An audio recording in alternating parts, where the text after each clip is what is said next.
Good morning and welcome to our third annual Mental Health Symposium. My name is Angela Padilla and I'm the president and founder of Fundamental Change, a nonprofit organization dedicated to improving mental health. We are proud to partner once again with Los Angeles Mission College to bring this program to you and to your families today. Today, more than ever, it is important that we acknowledge that mental health matters, that we cannot fulfill our true potential without learning how to properly take care of ourselves. The COVID-19 pandemic has devastated our communities, and it's going to take time to heal and to rebuild. But as we begin to do so, we must acknowledge how the pandemic has impacted our personal well-being, both physically and mentally. Then we must get to work to figure out how we can begin the healing process. For each person, it will look different, and the tools we need will vary. But I believe that we can and will be able to overcome this and be stronger for it tomorrow. We're excited to present our program today. I want to welcome and thank our speakers, Chancellor Francisco Rodriguez, Dr. Monte Perez, Franklin Romero, Dr. Jose Cardenas, Nicolle Perez, Dr. Keith Norris, and I also wanted to thank the Twin PR for their production and technical assistance. And a very special acknowledgement to DoorDash for providing lunch for all of our participants. Hello, everyone, and thank you for participating in today's symposium. I'm Alex Padilla. I'm honored to serve as United States Senator for California. Today, I'm here as Angela's husband. I've been blessed to work alongside Angela for several years now to strategize and plan many of Fundamental Change's programs and initiatives, including the annual Mental Health Symposium. I certainly hope you find today's topics and presentations helpful. And after the program is over, I encourage you to reflect on what you've heard and to share your knowledge and ideas with your family and with your friends. Together, I know we're going to get through the COVID-19 pandemic and we'll improve our understanding of and appreciation for mental health. And now I'm pleased to introduce our next speaker, Dr. Francisco Rodriguez. Dr. Rodriguez serves as Chancellor of the Los Angeles Community College District. He is an award-winning scholar and educational activist with 30 years of experience as an educator, faculty member, and administrator. Dr. Rodriguez is also a first-generation English language learner and a proud son of immigrant factory workers. He credits his parents for instilling in him a strong work ethic and a tuned moral compass. I can certainly relate. He has spent his entire career advocating for quality higher education for all students and championing diversity, equity, and inclusion. Thank you, Dr. Rodriguez, for your support of today's symposium and of Fundamental Change's mission to improve mental health. Please welcome Dr. Rodriguez.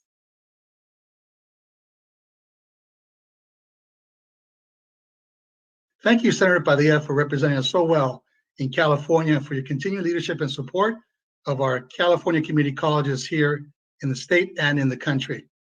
Thanks too to Angela Padilla and the entire Fundamental Change team for your sponsorship of this very important mental health summit. Welcome to everyone, and thank you for joining us today. The subject of mental health is essential, not just for the well-being of the individual, but for the collective health of our community. And this pandemic has exacerbated the inequities that exist and the health disparities in our communities, including mental health. It is not uncommon for our students and families to experience anxiety, depression, and trauma during this time. So the discussion topics of this summit are indeed timely. We must all do all we can to increase our awareness of mental health, remove any stigma associated with it, and make our community aware of the resources available. And we must make these resources accessible and culturally relevant. What a pleasure it is now to introduce our keynote speaker for today, Dr. Monte E. Perez, President at LA Mission College. Most of you know that Dr. Perez is from the East Side and a proud graduate of James Garfield High School on the East Side. He went on there to Cal State LA, where he got his bachelor's degree in social science, and then went on to USC to get both his master's and PhD in public policy and administration. His journey has been remarkable and impactful as an educator. His higher education career began as the assistant director of admissions at Stanford University. He then went on to EOPSS at Cal State University, Los Angeles, while also beginning to teach political science and Chicano studies. From there, he went on to DC as a policy fellow for the U.S. Department of Education, where he became the secretary's senior policy analyst, and he gained a deep expertise in financial aid, career education, TRIO, and youth employment. And we all know that Dr. Perez still carries those areas of expertise with him. Then came back to California, where he was appointed director of the Community and Organization Relations for the ETS Western Regional Office, and then was later promoted to the region's office director position. Dr. Perez joined the National Hispanic University in San Jose, and then was later promoted to provost and vice president of academic affairs. And you may know that NHU is the first Latino nonprofit independent senior college on the West Coast. And Dr. Perez was part of the team that led to its first successful WASC accreditation. Then in 2008, Dr. Perez joined the California Community College ranks as president of the Moreno Valley College campus of Riverside CCD. In 2011, we were all blessed when Dr. Perez assumed the presidency at LA Mission, which serves, as we know, the San Fernando Valley and is one of the 9 colleges of the Los Angeles Community College District. While there, over the last 10 years, he's established LAMC as a powerhouse institution for transfer and for career education. Dr. Perez also has other service nationally and locally. He serves as the Board of Governors President for the Hispanic Association of Colleges and Universities, HACU, which represents 552 and 4-year colleges and universities. And in 2017, he was appointed by Supervisor Sheila Kuehl as the LA County Office Board of Education trustee. Now, some of us know this, that he announced his retirement back in July 2021. And this will culminate 10 years as president at LA Mission College. He is our senior president at LACCD. And on a personal level, I'll just say that Dr. Perez is buena gente. He's good people. Es muy firme, as we would say in the neighborhood, which is high praise for someone who never lost touch with his roots, someone who had the audacity to follow his calling and to serve others, and doing so through opening doors of opportunity through higher education. We will miss him. We'll all miss his voice and his staunch advocacy for students. I will miss him and his occasionally funny jokes. He's been a partner and a really good friend and a supporter to so many of us in this room. So with that, that gives me great pleasure to introduce our keynote speaker for today, Dr. Monte Perez.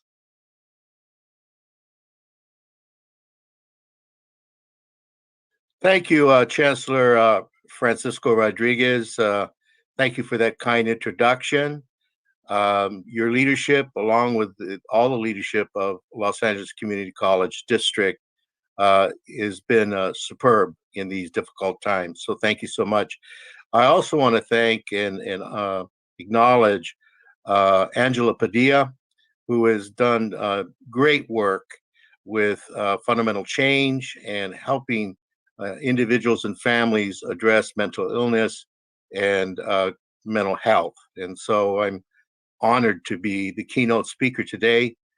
And then I want to thank and honor Senator Alex Padilla, who continues to provide the kind of inspiration to our students and our community with his representation at the United States Senate. I'm honored to give this keynote address in this 3rd annual Mental Health Symposium to celebrate Mental Health Awareness Month. It's sponsored by Fundamental Change and Los Angeles Mission College. As the president of Los Angeles Mission College, I promote mental health awareness and mental health self-care as major priorities of the college. It's important for our students, faculty, staff, and the communities we serve in Northeast San Fernando to recognize the needs and the aspirations of many families and individuals as they try to maintain their mental health and improve their mental health and address mental illness around them. The topics of this symposium will address self-care, death, grief, loneliness, and isolation. Very powerful levers that move us in certain directions and often in the wrong way. But I want to give you an overview, though, before I start with some of my comments, overview of the last 14 months at Los Angeles Mission College and the community we serve. Los Angeles Mission College students, faculty, and staff are eagles, so I may refer to eagles in many of my remarks that's forthcoming. It's been very challenging year and prompted, once again, the dire need for support services for people living with mental illness and the need to heighten everybody's ability to maintain mental health and mental wellness. All of us witnessed this past year racial injustice, lack of accountability in policing, climate change, and economic downturn resulting in loss of jobs, income, and places to live. These societal issues were exacerbated by the COVID-19 pandemic. Thankfully, it appears we're turning the corner with the vaccinations and the potential to return to some kind of normalcy. We were all hit hard. Our students, our eagles, have especially been hit hard. Many of our students had to stay or forego their educational dreams, their educational plans and goals. Let me give you an example of some of the hardships our students faced. We did a survey in the spring of 2020, actually 2 surveys, to ask the students how they're faring with their situation, going online, remote learning, and transitioning to ensure that they can complete their education. 20%, 1/5 of our students did not have regular access to computers. So they had difficulty being able to get online or even do their homework. 32% did not have reliable internet.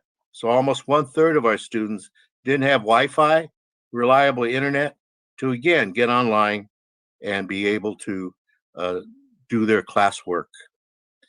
28% indicated they felt unprepared to engage online learning. They didn't have the skill sets they felt needed to be successful.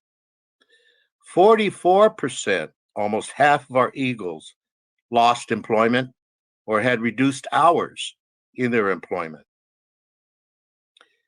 More than half of them, 52%, had a reduction in their income.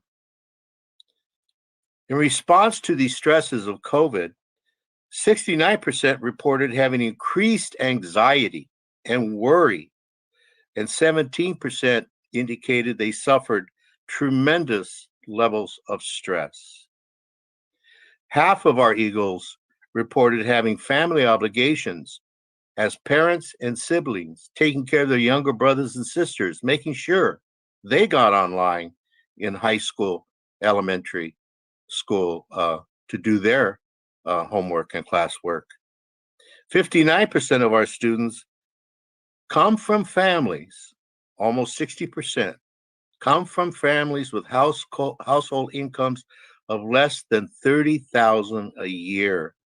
So you can imagine the hardships of trying to make ends meet, especially when you lose income and you have a reduction in hours of your employment. 1/4 of our students face food and housing insecurity issues. And finally, the last statistics I want to give you is 56% of our students work while studying. 14% of them work full time.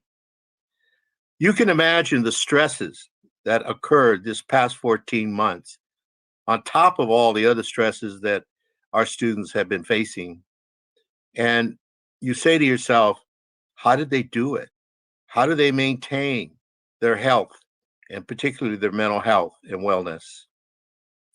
These are tremendous stressors, draining their physical and mental health and causing them to doubt whether or not they can realize their dreams, their goals, and plans. Now, here we are in May of 2021, and we're about to return to in-person classes in September, the fall semester. In-person classes will also be accompanied by online learning as well.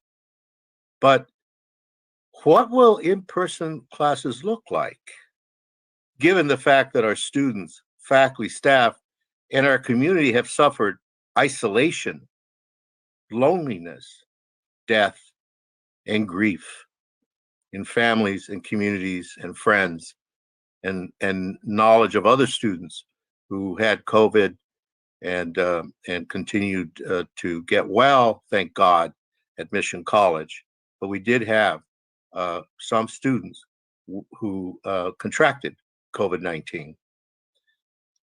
How can we come back once again and socialize and enjoy the human interaction, so much a part of our nature? Recently, we had a groundbreaking of our new Student Services Administration building on August the 16th, April 16th. And what happened was, it was in person. We had social distancing, masks.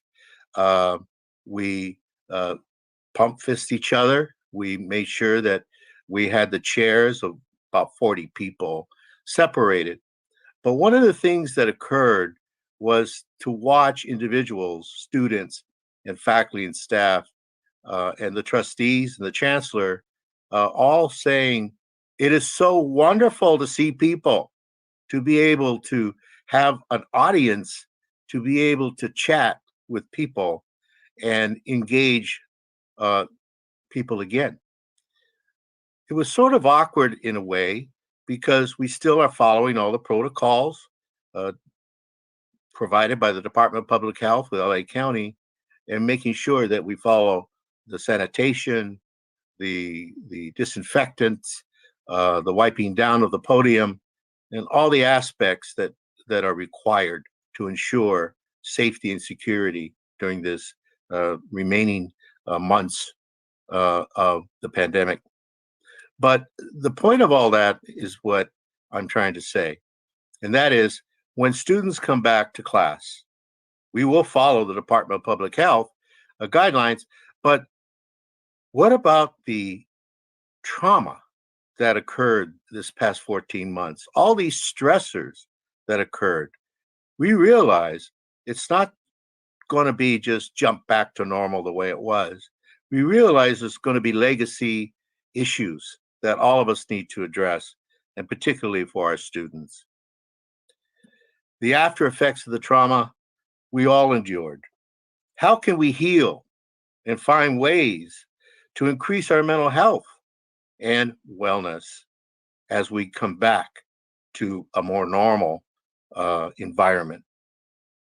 This symposium addresses these questions. Fundamental Change and the college are committed to helping individuals and families identify ways to propel mental health and hope. That's the foundation of our future, to make sure that all of us recognize what we need to do for ourselves and others to propel and to promote wellness and mental health as we come back to some more of a normal environment. Now, I'm not a mental health expert, but I am an educator focused on all aspects of student success. Educators understand that academic and vocational training and education are only a part of the ingredients of student success. We understand that social, emotional, and mental well-being are essential for students to succeed and be able to carry on for their educational journey. That's why Mission College provides all our Eagles wraparound services for health, physical health, and mental health.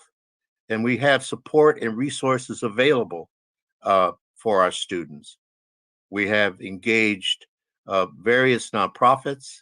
We have our own health center that provides mental health services. And we also have a pilot going right now with an organization called Care Solace that's 24/7 therapy, mental health, psychological support as students find themselves in maybe difficult times or the stressors that surround them. We are promoting self-care daily at LA Mission College. Here are some self-care guidelines I recently reviewed. And again, I'm not a mental health expert, but I think many of these aspects or many of these guidelines are helpful as we move forward in our lives. First of all, accept yourself. Self-acceptance is vital. You are who you are. And yes, you may have some areas you need to improve. We all do. But accept yourself. You're a human being.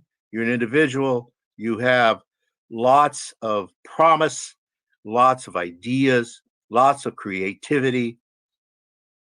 Accept that. Relish in it. It's yours. You have your story. All of us have our own stories. Accept it. Care about your personal growth. That's another one. Look at areas you want to improve in your life. Hey, personal growth is really important. Even at my age, and I won't give it to you, but it is a seasoned veteran. I have areas I want to improve upon that I know I could do better in my own personal growth. And that's really great because as we continue our journey in life, the challenges and the ways we can grow even more, make it exciting and make it meaningful for you and everyone around you. The third thing I want to say is recognize the purpose in your life as a student, as a graduate, a sibling, a parent, and a friend. We have purpose. Our students successfully found a way to graduate this year of 2021. June 8th is our commencement. And I'm happy to say, even though with all the stressors, with all the challenges that they had, we have the largest graduation class this year ever of associated arts degrees. It's amazing. You know, it shows that when you have the desire, when you have the support you need, and you have the ganas to move forward and to continue, the resilience that our students have shown has been amazing. And we are in awe of them, all of us, faculty and staff. Have positive relationship with others. Try to promote positive relationships and find ways to try to engage others in ways that provide a positive environment. Don't focus on negativity all the time. Focus on the positivity of your friends and families and others. Now, there are a certain checklist that psychologists like to ascribe to that are also rather good advice and good guidelines for us to consider. Some of them are very similar to what I just said, but let me give you a few. Remain confident when faced with new situations or people. That's kind of about accepting yourself, but be confident. You know, there's going to be new situations at work, new situations at college, new situations in the community and family that arise. That's life.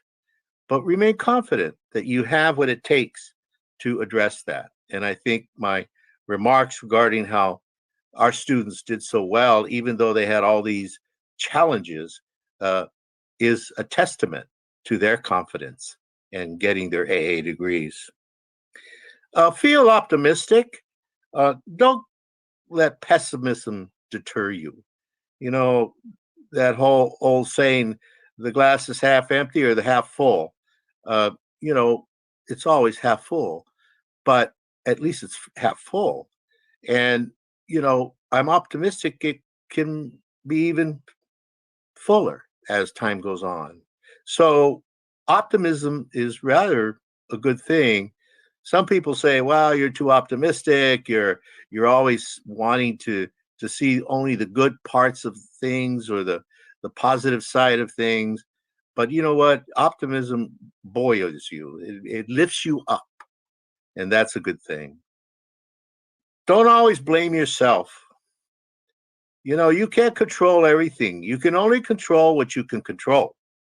You know, so when things or events or situations occur that are not in your control, don't blame yourself completely. I mean, if you contributed to it or not, the question is, it's not always you that cause all this. It's around us. So don't blame yourself all the time. You know, accept what it is and address it confidently. Set your goals, like our students set their goals to get their AA degree, and feel good about yourself, which I kind of mentioned earlier. Feel good about yourself and maintain your self-esteem. You know, pay attention to your mental health, your social, emotional well-being. Pay attention to it and grow, because that's part of you. You have the ability, you have the strength. Fundamental change is really brought, I think, a very important aspect to all of this. Many years ago, mental illness was considered a taboo. You couldn't really talk about it. You couldn't really address it in a way that would have increased individuals' strength and mental health. Today we do. We understand it more. We're more aware of it. And that's good. And that's why this month, mental health awareness is so important. Because if we all can work on our own mental health, and we all can help others in terms of self-care and their mental health and well-being, we will all benefit, because we'll be able to come back, engage each other in very powerful ways, in very fruitful ways, and loving ways. And finally, I'll end with this. Love is the answer. You know, you can see things and say, oh my goodness, why? I don't get it. But love conquers all. So with that being said, I appreciate the time with you in this keynote address. I know you're going to see a lot of really good workshops, very informative, but most of all, it'll deepen our understanding of ourselves and deepen our understanding of others, and it will prepare us as we return back to normal and get rid of some of the isolation, loneliness, and grief that we endured. So having said that, I am extremely happy to be part of Fundamental Change in LA Mission College Mental Health Symposium today. And God bless you, and te vaya bien.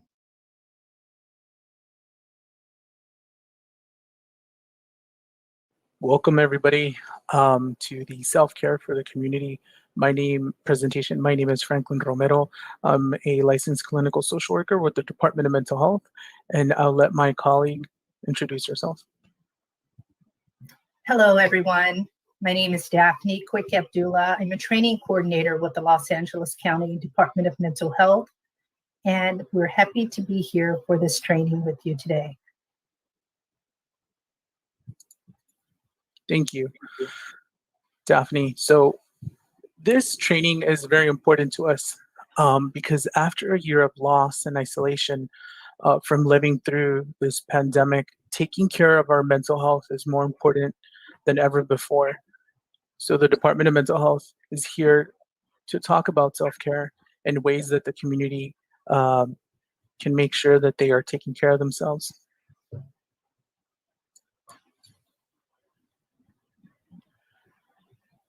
So first, we want to clear up one common misconception from the get-go, which is that self-care is not synonymous with being self-indulgent or being selfish. Self-care means taking care of yourself so that you can be healthy, you can be well, you can do your job, so that you can help and take care of other people, and you could do all the things you need to do and want to accomplish in a day. But a lot of times, we may be a bit confused about what self-care is. And so what we are defining self-care as is that they are skills and strategies that you can use to meet your personal, familial, emotional, and spiritual needs while you attend to the needs and the demands of those that you're helping. And what we do want to remind folks is that self-care looks different for each one of us. Self-care looks different based on the language that we speak, the religion that we may have at home. But what's most important is that we need to be flexible with the idea of what self-care is to each and every one of us. And it may not be a visit to the spa or purchasing luxury items. Self-care can be even a trip to the dollar store, enjoying our favorite coffee at home, making sure that we're tuning in our senses, our sight, our smell. Those are the things that we could do at home that provide some type of self-care. But first, let's look at why self-care is important during this pandemic. And one of the things that we do know is that the impact of COVID-19 on mental health has been something that's affected each and every one of us. And some of the things that we have seen is that children, youth, adults, and seniors were all reporting that we're feeling anxious. Many people are reporting that they're feeling a higher level or higher intensity of depression than they were before the pandemic. So that's why it's really important for us to be talking about self-care, because we know and we may be living through some of the impacts of COVID, this pandemic, and what it's had on our mental health. And so that's why it's important for us to recognize when we are feeling stressed and worried and what's happening to our bodies when things like that are going on.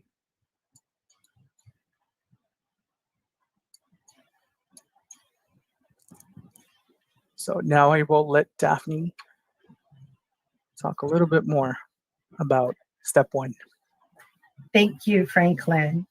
So keeping in mind the impact that COVID has had on our mental health and the many responsibilities that we have on a day-to-day basis, it's very important that we put a plan in action. So Franklin and I will be sharing with you a 4-step plan on how to take care of yourself. And the first step is taking stock. I want you to take stock and track your stress, be it at home and at work. And a lot of times when we talk about stress, there's a number of reasons that we are stressed, and there's a number of different ways in which we see our stress. So what we want you to do here is to start looking at how you track your stress.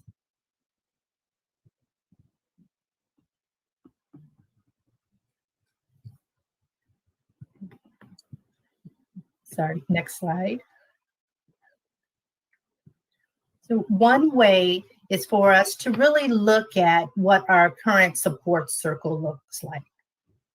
So as you see here, we're looking at our circle of support.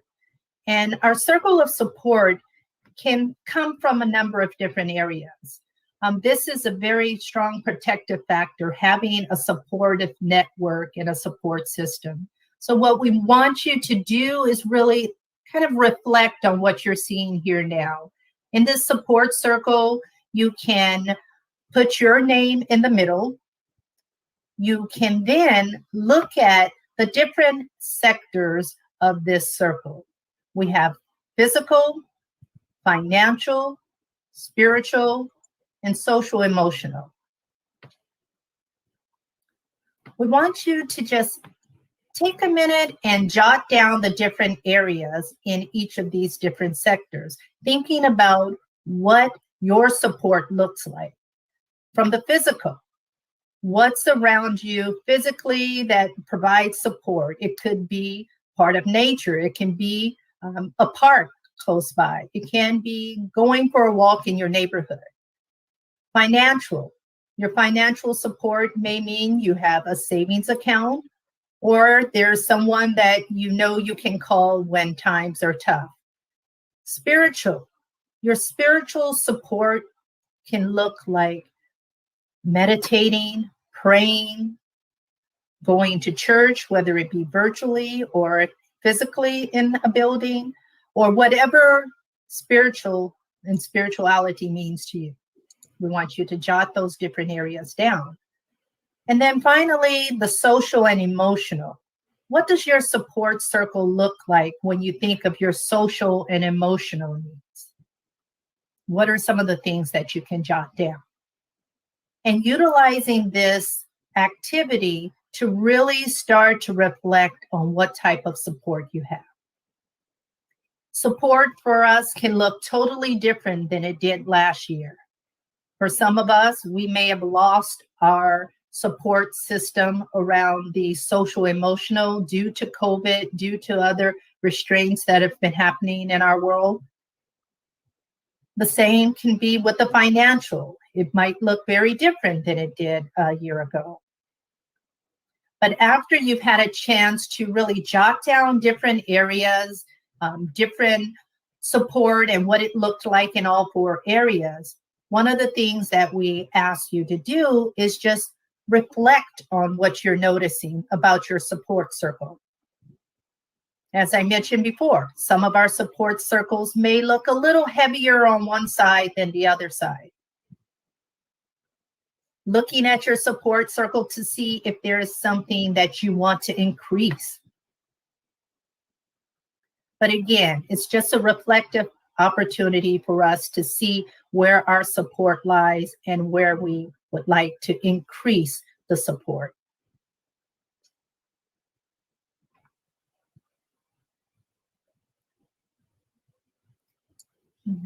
Next slide.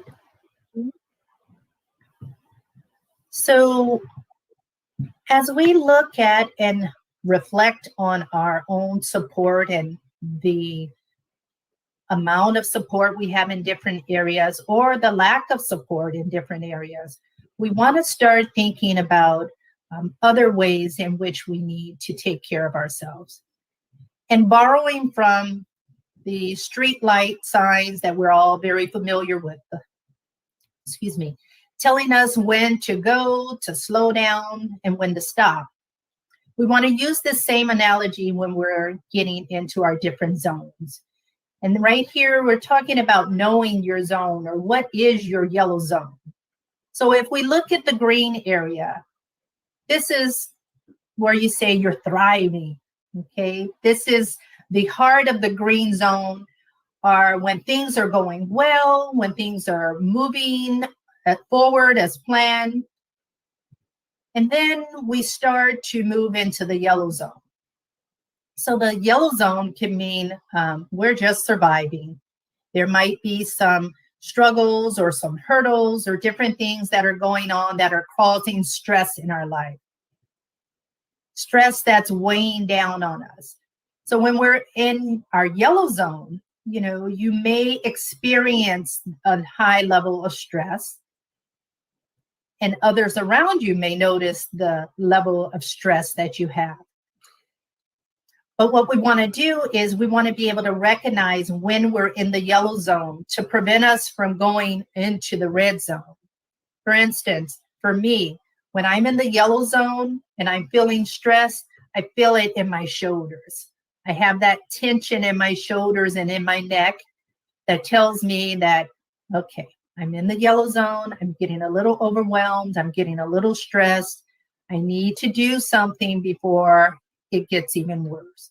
I may start losing sleep or having other issues that are causing me not to focus. But the key is just recognizing when you're in the yellow zone. So we want you to kind of take heed to notice your different zones and notice when you're in the yellow zone.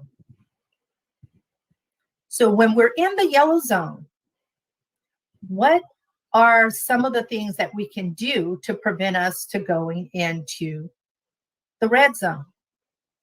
One thing may be, if you're able, go for a walk.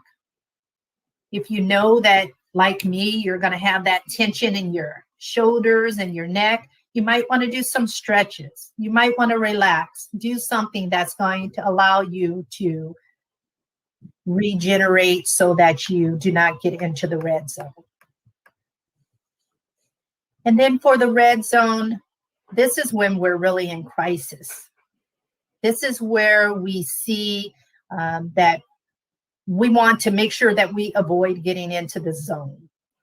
But we might be withdrawn from family members or friends, staying up more to ourselves, more than usual. But again, the red zone is where you're in crisis, and then we're looking to come up with preventative measures to address that.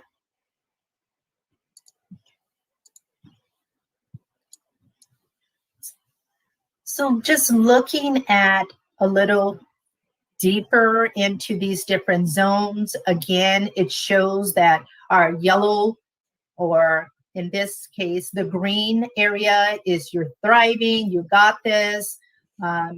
Yellow kind of mixed into the orange is when you're surviving or you're struggling, but there are different things that are impeding your ability to focus or to be at your highest level of functioning. And then, as we mentioned before, the red zone is really looking at crisis. And there's some very, important things to take in consideration when we're looking at crisis and making sure that we avoid getting into that red zone. And we do seek help and support when we do find ourselves in those red zones.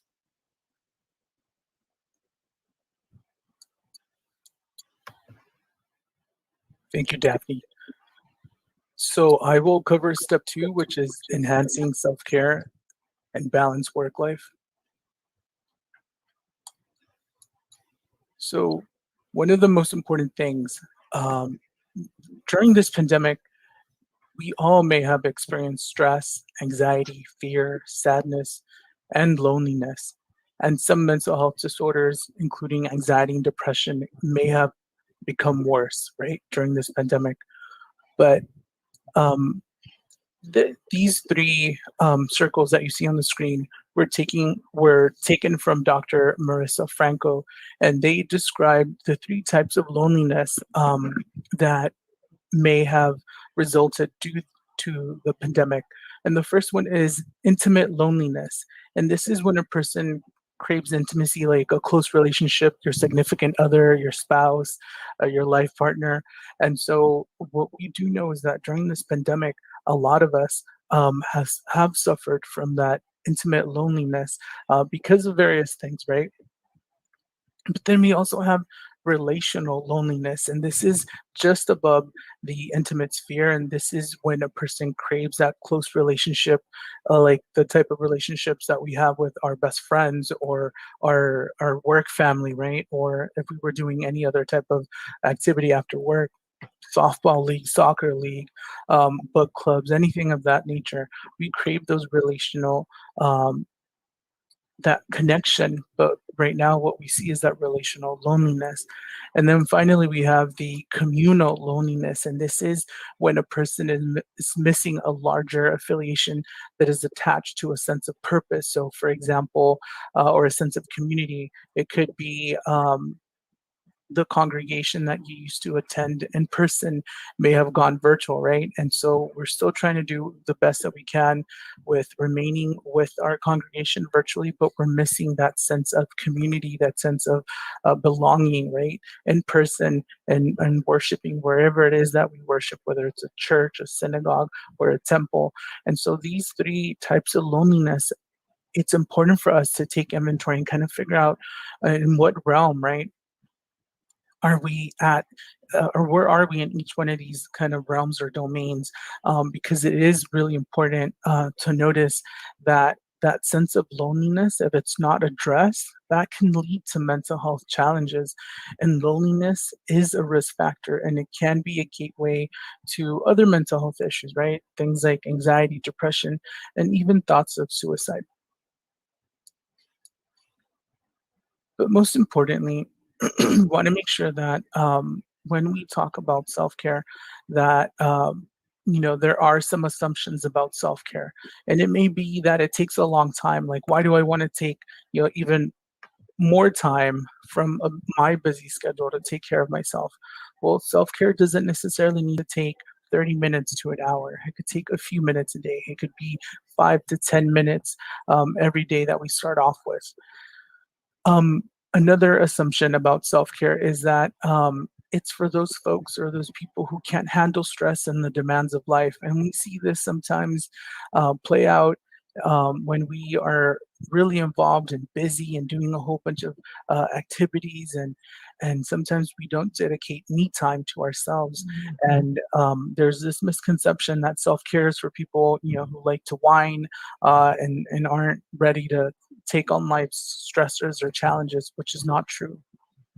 And then finally, you can insert whatever word. I'm a parent, I'm a teacher, I'm a student. I don't need self-care. I don't have time for it. But really, what these assumptions are is that we're ignoring taking care of ourselves. And so, from a very, very early age, we know that if we fall off a skateboard and we scrape our knee or we hurt ourselves, we have to make sure that we take care of our wound in order for it to not get infected, in order for us to continue doing the activity that we wanted to do. And so self-care is pretty much the same thing. It's taking care of the maybe daily wounds that we are living through or living with, and that may be growing. But when we suffer loss, rejection, failure, when we put ourselves down because we failed a test or we didn't meet our deadline or anything that we had set in place for us to accomplish, by all those things, they hurt. There's an emotional hurt, right? And so it is extremely important for our own emotional well-being to be able to take care of ourselves. And we do so on a daily basis, right? So for some people, self-care, they could say, well, my self-care is brushing my teeth, putting on my uniform and going on to work. For essential workers. But what we do know is that studies show that those who are more stressed and are not able to take care of themselves through self-care, that stress will show up physically, and they will, their bodies get more sick often, and their body begins to suffer. And so we know that self-care is extremely important, and that's why we're asking all of you to make sure that you are able to set some time, even if it's 5 minutes, even if it's 10 minutes to begin with, to take care of yourself. And so you all may be asking, like, well, how do I even start knowing, what types of different self-care there are? So through NAMI, which is the National Alliance of Mental Illness, they have this self-care inventory that you all are able to watch on the screen, and the website address, it's down there, the link. So you could go ahead and copy that, or type it up in a web browser. And basically what this is, it's a free self-care inventory, and through NAMI, they allow you to print this out, or you could fill it online as well. And so you're able to gauge in the different domains of whether we're taking care of ourselves physically, psychologically, emotionally, spiritually, and whether there's even self-care at the workplace. Those are the domains that the self-care inventory covers. And so what you do is, let's say, for physical self-care, I make sure, for me personally, I make sure that I eat regularly, that I eat breakfast, lunch, and dinner. So I'll put a 5 there. Eat healthy foods, I'll probably put a 2 or a 3, right?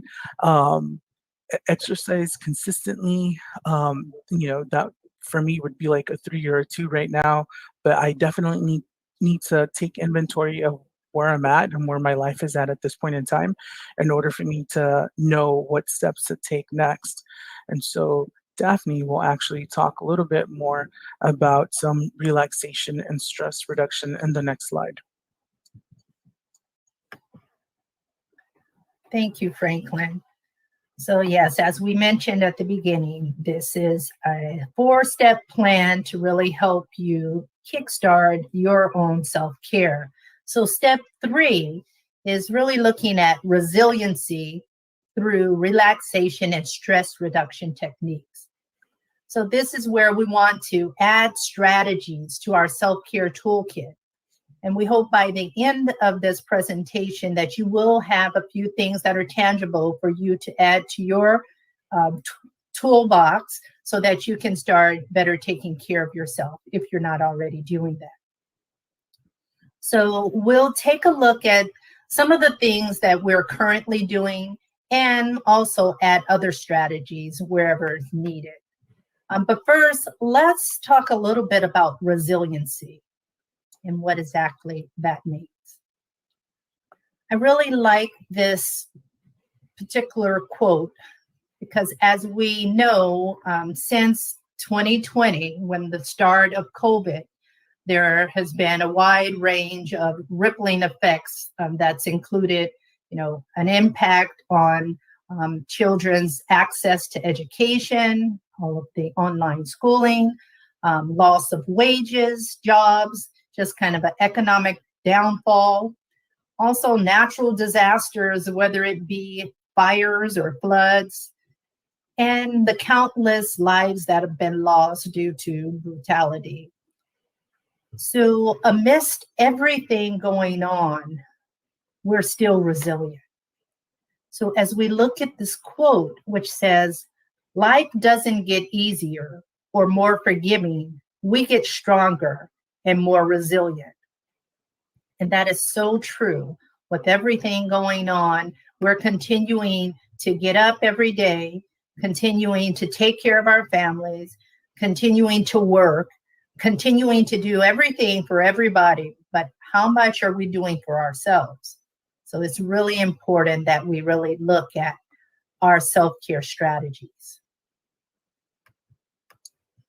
Next slide. So what is resilience? Resilience is the ability to withstand adversity and bounce back from difficult life events.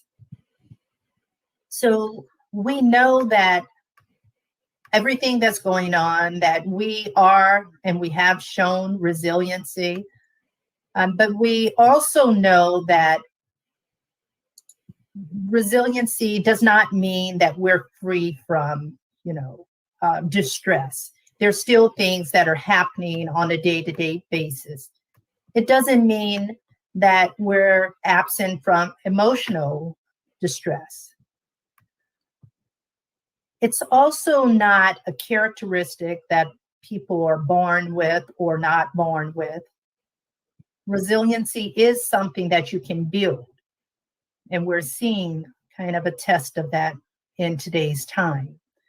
But let's take a minute and see a short video that talks a little bit in regards to how to build resiliency. There's an African American song, 19th century, which is so great. It says, when it looked like the sun wasn't gonna shine anymore, God put a rainbow in the clouds. Imagine. And I've had so many rainbows in my clouds. I had a lot of clouds, but I have had so many rainbows.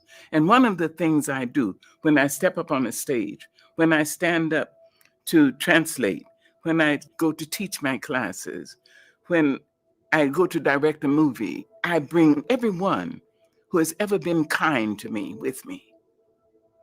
Black, white, Asian, Spanish-speaking, Native American, gay, straight, everybody. I say, come with me. I'm going on the stage. Come with me. I need you now. Long dead. You see? So I don't ever feel I have no help. I've had rainbows in my clouds. And the thing to do, it seems to me, is to prepare yourself so that you can be a rainbow in somebody else's cloud. Somebody who may not look like you, may not call God the same name you call God, if they call God at all. You see? And may not eat the same dishes prepared the way you do, may not dance your dances or speak your language, but be a blessing to somebody. That's what I think.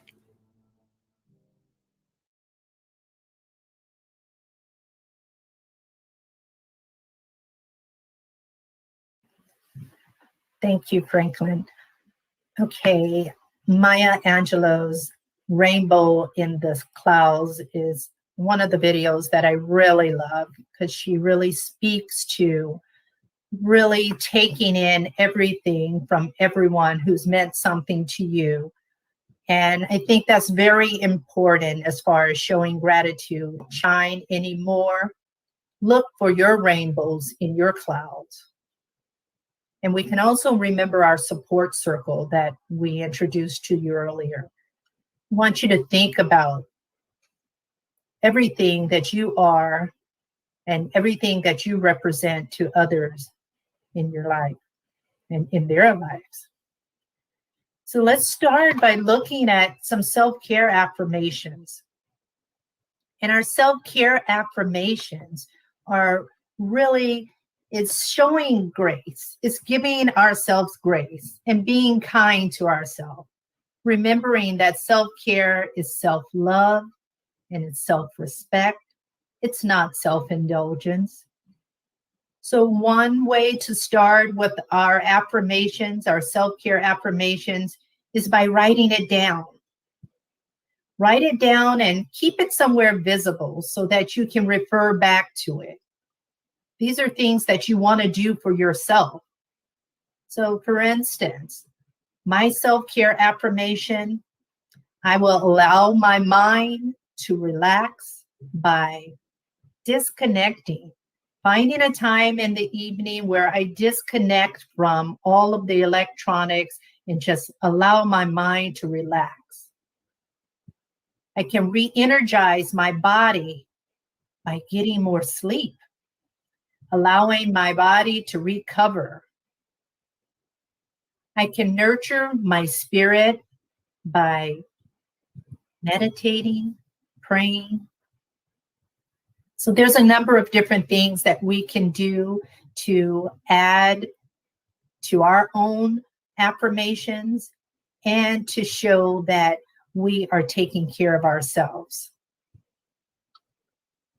Being mindful and actually writing these different things down are important to us, maintaining and making sure that we do these things.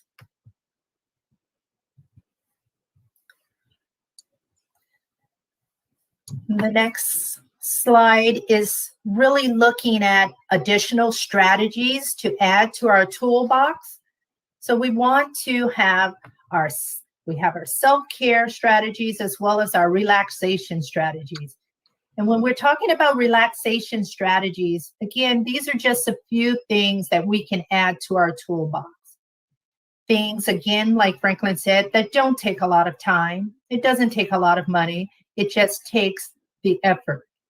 So deep breathing, taking a minute or two to actually do some deep breathing so that you can relax your mind and relax your body We'll actually give you an opportunity to practice that in a minute.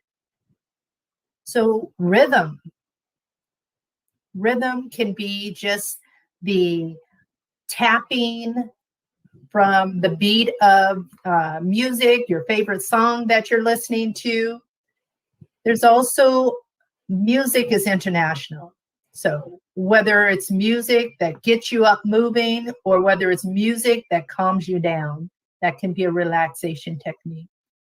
Journaling, having something on the side of your bed and a piece of paper or a little book that you can just write down your daily thoughts, write down what's troubling you so you can put it there and put it away. Write down the things that make you happy. Practice gratitude. Gratitude is so important. And again, this is where we're giving ourselves grace. What are the things that you're grateful for? What are the things that you're happy for? Naming them, writing them down, practicing gratitude. Pushing tension, then release. This is one of the things that Franklin had introduced to us and something that he's used in the past with youth or children that are needing to relax. It's placing both palms together and then applying pressure, just pushing, pushing, pushing, pushing, then release. Again, pushing, pushing, pushing, then release. Again, another way to release tension and relax.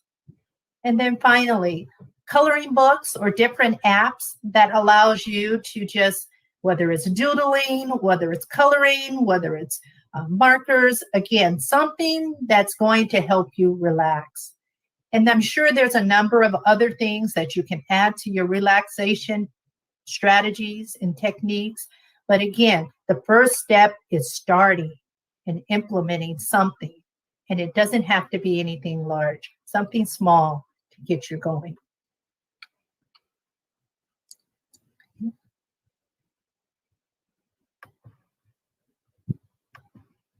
So just to practice our breathing, we have a brief video that will show you that will allow you to take the time at this moment, just 1 minute, to breathe in and breathe out following the video that you're going to see on the screen. And again, I want to remind folks that the video may be moving a bit faster. Just go at your own pace if you can, or if you could follow the video's instructions. So what you're going to see is you're first going to hear music in the background, and then you're going to breathe, trying to follow the images expanding and contracting. So I'll go ahead and play that right now.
Thank you, Franklin.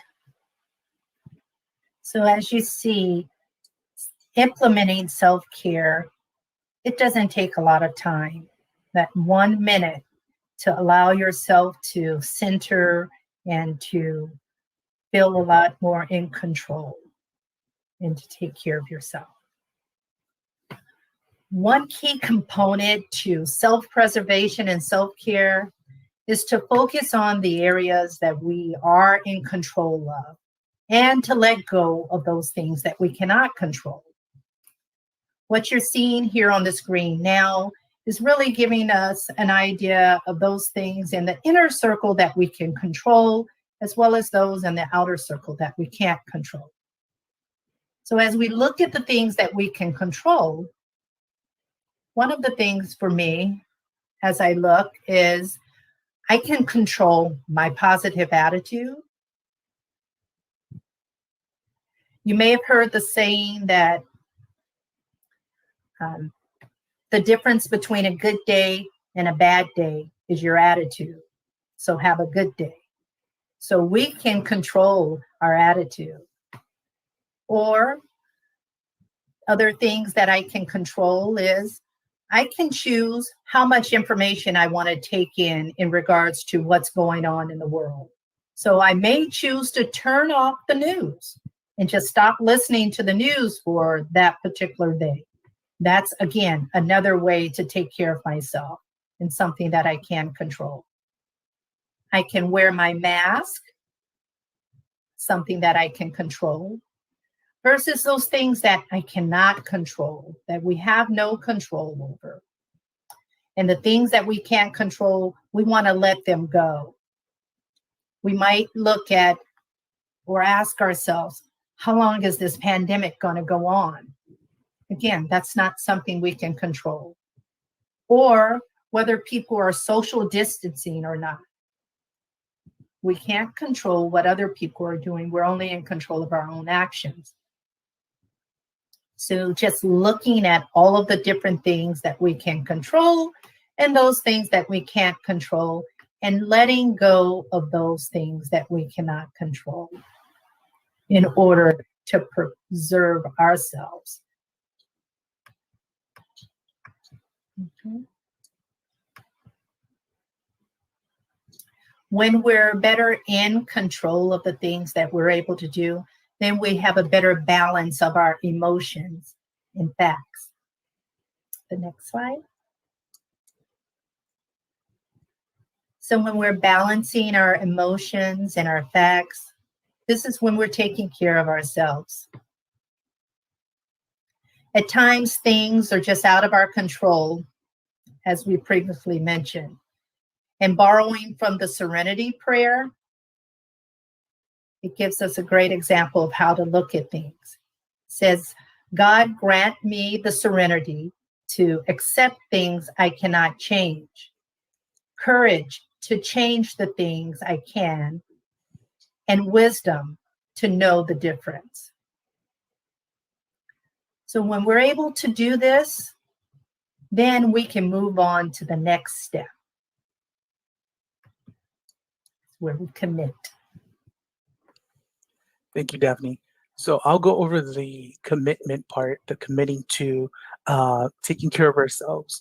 And so in our commitment to building compassion and resiliency, we have to look at some of the things that we may not be doing currently right now because of the pandemic, because we live in small spaces, and we may live in a small space with a lot of family members, and we may not want to be bothersome to other people. But some of the things that Daphne shared are extremely important, but I'll also cover some of the things that may be lacking in some of our lives. And so let's go through them together. So the first is social connections. So positive and supportive social relationships and community connections can help buffer the effects of risk in people's lives. And so what we do know is that with this pandemic, social distancing should not exclude connecting with other people. And so at the very beginning of the pandemic, we talked about Zoom happy hours, we talked about connecting virtually. And after a few months of fatigue, because that's what it is, pandemic fatigue, a lot of us maybe stopped connecting with friends, with loved ones. But we have to be creative and think of new ways to connect with folks. And so these are just some examples that you may see on the screen. We have somebody playing music with somebody else virtually together or physically distanced but not alone, right? Then we also see a parent, helping with the child's homework. That's a way to connect with children. Many times our children may need help, and we may notice that with distance learning, they may be struggling. So why not step in and try to help, or set up an appointment with a teacher or tutoring to make sure that our kids continue to learn virtually, as well as making sure that we go outdoors, right? So the older adult couple that we see there enjoying the outdoors.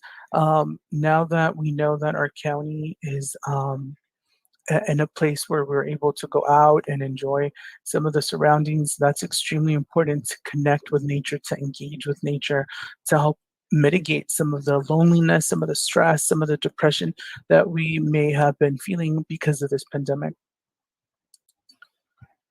But most importantly, taking care of your mental health and physical health. What we do know is that when we take care of our mental health and our physical health, the two are interrelated. And we know that taking care of our physical health supports our mental health, and taking care of our mental health supports our physical health. And so we have to be vigilant about getting good sleep. We have to make sure that this is a time to worry less about getting things done, having deadlines, and more about making sure that we are getting enough sleep and rest. We know that sleep is restorative and it is important to our health. And what happens when we don't sleep is, after a prolonged time of not sleeping well, we may start to feel our symptoms worsen, right? So our anxiety, our depression, and we also may start to feel like we're hearing or seeing things, and this is because of the lack of sleep. And so we know that sleep is extremely important and restores our body. And so basic sleep hygiene rules include make sure that we're not using sedatives to go to sleep or alcohol to go to sleep. Avoid taking stimulants such as caffeine before bedtime, and keeping the same sleep hours, establishing a relaxing routine, a bedtime routine that helps you fall asleep, and making sure that you have a comfortable sleep environment. And so that may mean making sure that your phone goes off, so we're not texting or responding to any Instagram, Snapchats, or any of those things, right? Or TikTok videos, watching TikTok videos too. Prolongs our ability to fall asleep, and all that blue light is just really activating our brain. And so it's extremely important, that if we can and if it's safe, to make sure that we put our phone face down, so that we're not tempted, right, to, if a message comes in and we don't have, let's say, an iPhone where it has the capacity to set it like in sleep mode or do not disturb mode. If we don't have that capacity, we could always put the phone face down to make sure that we're not, getting those messages that light up the phone and, catch our attention and wake us up in the middle of the night in our sleep. So sleep hygiene is extremely important to practice. And so there actually are many applications, and we'll talk about a few that are free at the towards the end of this presentation. And so meditation before going to sleep is a great way that encourages us in taking care of ourselves, but also connecting our mind, our body. And so we could find applications that help us. And also doing our best to stay focused on what we can control, right? So remember the wheel that Daphne talked about. Things that are in the circle are things that we can control, and things outside of that circle are things that we kind of have to let go, right? We have to limit how much news we take in. We also have to limit how much information we may be getting, right? Whether it's related to the pandemic or any other issues that may be arising. It's okay to set boundaries, and it's okay for us to say, you know what, I've had enough of this. Let me just turn it off. Let me switch to something else. But most importantly, we also know that staying connected is extremely important. Reach out to others when you're feeling lonely. Use technology and find creative ways to stay connected. I know for some of the folks that maybe grew up with technology, we may have started writing, letters like pen pals, type of situation with friends, with family members.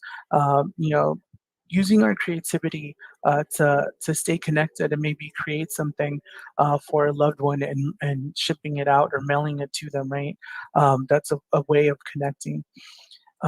But it's also okay to limit talking about stressful things. And so maybe when we try to connect with somebody, the only thing that they want to talk about are things that kind of increase that anxiety and maybe some of the depression within us. And so it's okay to say, you know what, maybe this person is not the best person to talk to right before I go to bed. Maybe I need to switch it up, and maybe I'll call them at the beginning of the day or during lunchtime. So then I have time to unwind right before I get to bed, and then be able to fall asleep and not feel so stressed out and so worried or concerned, right?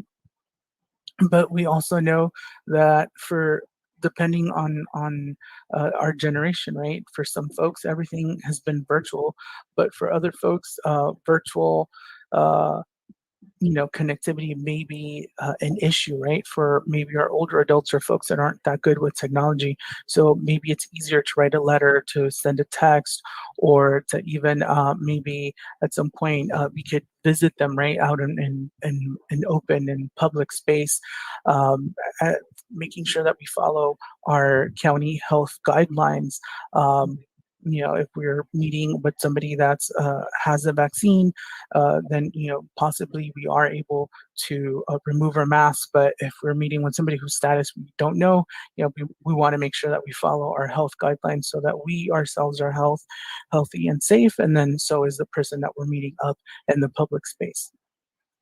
To kind of pivot from talking about connecting with other people and connecting with external things, we're now going to look at a video. It's yoga. Yoga may be something that some folks may like. Some folks may have tried it once or twice, and it may have not been your thing. But what's important is to activate our body, to activate our mind. And so in this next video clip, we'll see a yoga instructor go through different positions that we could practice at home to just kind of, begin in that process of moving our bodies. But please do so taking consideration about your health. If you have any health issues, we definitely are not recommending that you engage in these activities. So kind of gauge where you're at with your body and if anything's hurting, and if you are physically able to do yoga. But in the meantime, I'll go ahead and play that clip for you all.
And again, taking 2 to 3 minutes in the space that we live in to engage our bodies, engage our minds, and start taking care of ourselves could be, the first steps into making sure we get into the habit, right, of taking care of our bodies, of connecting with our bodies, because like Daphne said, we do carry a lot of tension in our bodies. So moving forward with self-care strategies, we have different examples here, right? So on your screen, it may be very small, but we have the different types of self-care. So for the mind, establishing a daily routine, setting goals each day, making a gratitude list, taking breaks, practicing mindfulness. For our bodies, I just, in the previous slide, we talked about exercise, yoga, movement, right? Setting up a sleep routine and giving ourselves time to rest. It could be making sure that we are taking deep, slow breaths. If we go down to the soul, to where the heart is at, when we need help, it is important for us to ask for help. And it is also important for us to practice gratitude, but it is also important for us to tell someone that we love them, for folks to feel loved, so that in return we could feel loved, right? And so, again, setting boundaries for yourself. If somebody that you communicate with, may be giving you too much information that is stressful, that may not be useful at that point in time of the day, it's okay to have boundaries, set up boundaries, and maybe not speak to them as often, but connect with other people and connect with things that inspire you to be better and to do better. With our surroundings, it is important to get outdoors. It is important to make sure that we are taking in the sun, whether that's a 5-minute walk. A 5-minute walk is better than not taking any type of walk, but it could also be making sure that we create relaxing spaces at home. It could be, joining virtual meetings or interest groups virtually right now while they transition to in-person live events. But it could also mean enjoying TV shows, but also taking care of our mental health and making sure that we get outdoors. Hope is essential. Hope is essential in helping us prepare and transition into the new normal of what things may look like for the next few months. But we also want to talk about some of the protective factors that are extremely important in order for us to make sure that we are taking care of ourselves. So the first one is awareness. What we have to be aware of what our needs are, right? So making sure that we take the breaks that we need to in order to be functioning. If we're having Zoom fatigue, maybe it is, taking a minute away from the monitor to rest our eyes, setting limits, like I talked about, knowing our emotions when we're feeling tired, sad, fatigued. It's important to check in, but also resources, and we'll talk about resources in the next slide. B for balance. You have to balance work, play, and rest. It can't be all work, and it can't be all play, and it can't be all rest, but we have to find that balance that works for us. And finally, for connection, we have to make sure that we're checking in with our relationships and that we're communicating with our family members, our loved ones, our support system. If we have become aware that we have isolated ourselves during this pandemic, it is extremely important to try to reestablish those connections with folks. And if we're not ready to, there's a couple of outlines in this next screen that I'll go through. The first one is the National Suicide Prevention Lifeline, and that is 1-800-273-8255. They also have it available in Spanish, 1-800-628-9454, and that's a Spanish National Suicide Prevention Lifeline, where you could talk to a trained crisis counselor that could help you, when you may be feeling some anxiety, some depression, but it's also a great way to connect with somebody and to have somebody hear you out. We have the Disaster Distress Helpline, and this is for any man-made disasters or natural disasters that have occurred. And so that number is 1-800-985-5990, and that's available 24/7, 365 days a year. And they're just about to launch a virtual phone app where you're able to connect if you have any speech impediment or hearing impairment. You are able to do a virtual phone call with the disaster distress helpline, and they're able to do American Sign Language that way.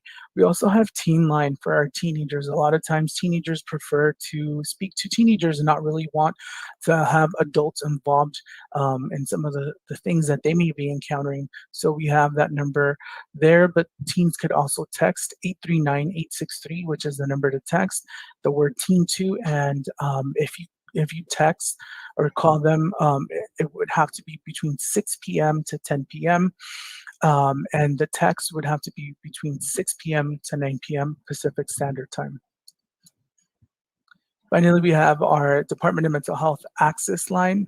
And so this number, 1-800-854-7771, you call, and it serves 3 purposes. The first one is for mental health referrals, for crisis services. So if somebody needs help having a family member evaluated at home, they could call this number, and one of the Department of Mental Health's psychiatric mobile response teams will come out to the home, and they'll be able to assess the individual who has a mental health crisis. This is 24 hours a day, 7 days a week. But our DMH access line also serves as an emotional support line. So if you're not ready, let's say, to call one of the National Suicide Prevention Lifelines, and you just want to talk about some things that you may be carrying and that you feel are stressors, you could definitely call our emotional support line, which is the same number. But this also provides support and assistance to connecting veteran and military families to resources in LA County. So you're able to call this number, and has various functions. And so some of the apps that are free to download and that are recommended are My3 app, which is an application you could download. And you could, in case you're having a crisis, you could identify 3 people ahead of time. You put their name and their pictures into the application. So you have 3 people that you could talk to who are your main support system. And let's say you call them, you have a crisis, and after speaking to them, you're still feeling like you may be suicidal or that you're having a crisis, you could open up the application, and then that green button where it says Get Help Now, if you click that, it connects you directly to the National Suicide Prevention Lifeline. And let's say you talk to a crisis counselor and you still feel like, you can't keep yourself safe. You could go ahead and open the application, and you could hit the call 911 function, and it connects you to law enforcement. We also have Teen Talk, which is for iPhone only, and you could download that. And this is for teenagers up to the age of 19. They're able to download this application for free, and they could post anything that's on their mind and or anything that's concerning to them. And a crisis counselor is then able to reply to their post. We also have the virtual Hope Box, which is free, and it provides an array of different things that are useful for when we're stressed. So it has the relax me function. So it has the controlled breathing, guided meditation. It has the distract me function, which is in the green. So it has puzzles. But it really helps us do some self-regulation at home. These 2 apps are free to download, and these are mindfulness applications. So we have USC Mindful application, and then we have the UCLA Mindful application as well. Both are available in English and Spanish, and both are free to download for Android and iPhones. And finally, we also have the UCLA Mark Free Guided Meditations website, which UCLA provides in English and Spanish. If you want to try those out at your workplace, you are more than welcome to just type in the link into your web browser and land on the UCLA Health page. We also have our Department of Mental Health page and resources and pointers for mental health resources during this pandemic. Extremely important to know what our resources are in LA County. And so we have come to the conclusion of our presentation, and we want to thank you for your time, and thank you for taking time out of your busy day and participate in this training. And so I'm very thankful that all of you have joined us. Daphne, is there anything that you would like to add? And again, just remember to practice self-care, taking care of yourself so that you can better take care of others. Again, as Franklin said, we thank you so much for participating in this workshop, and we hope that you're able to add something to your toolbox. Thank you. Thank you.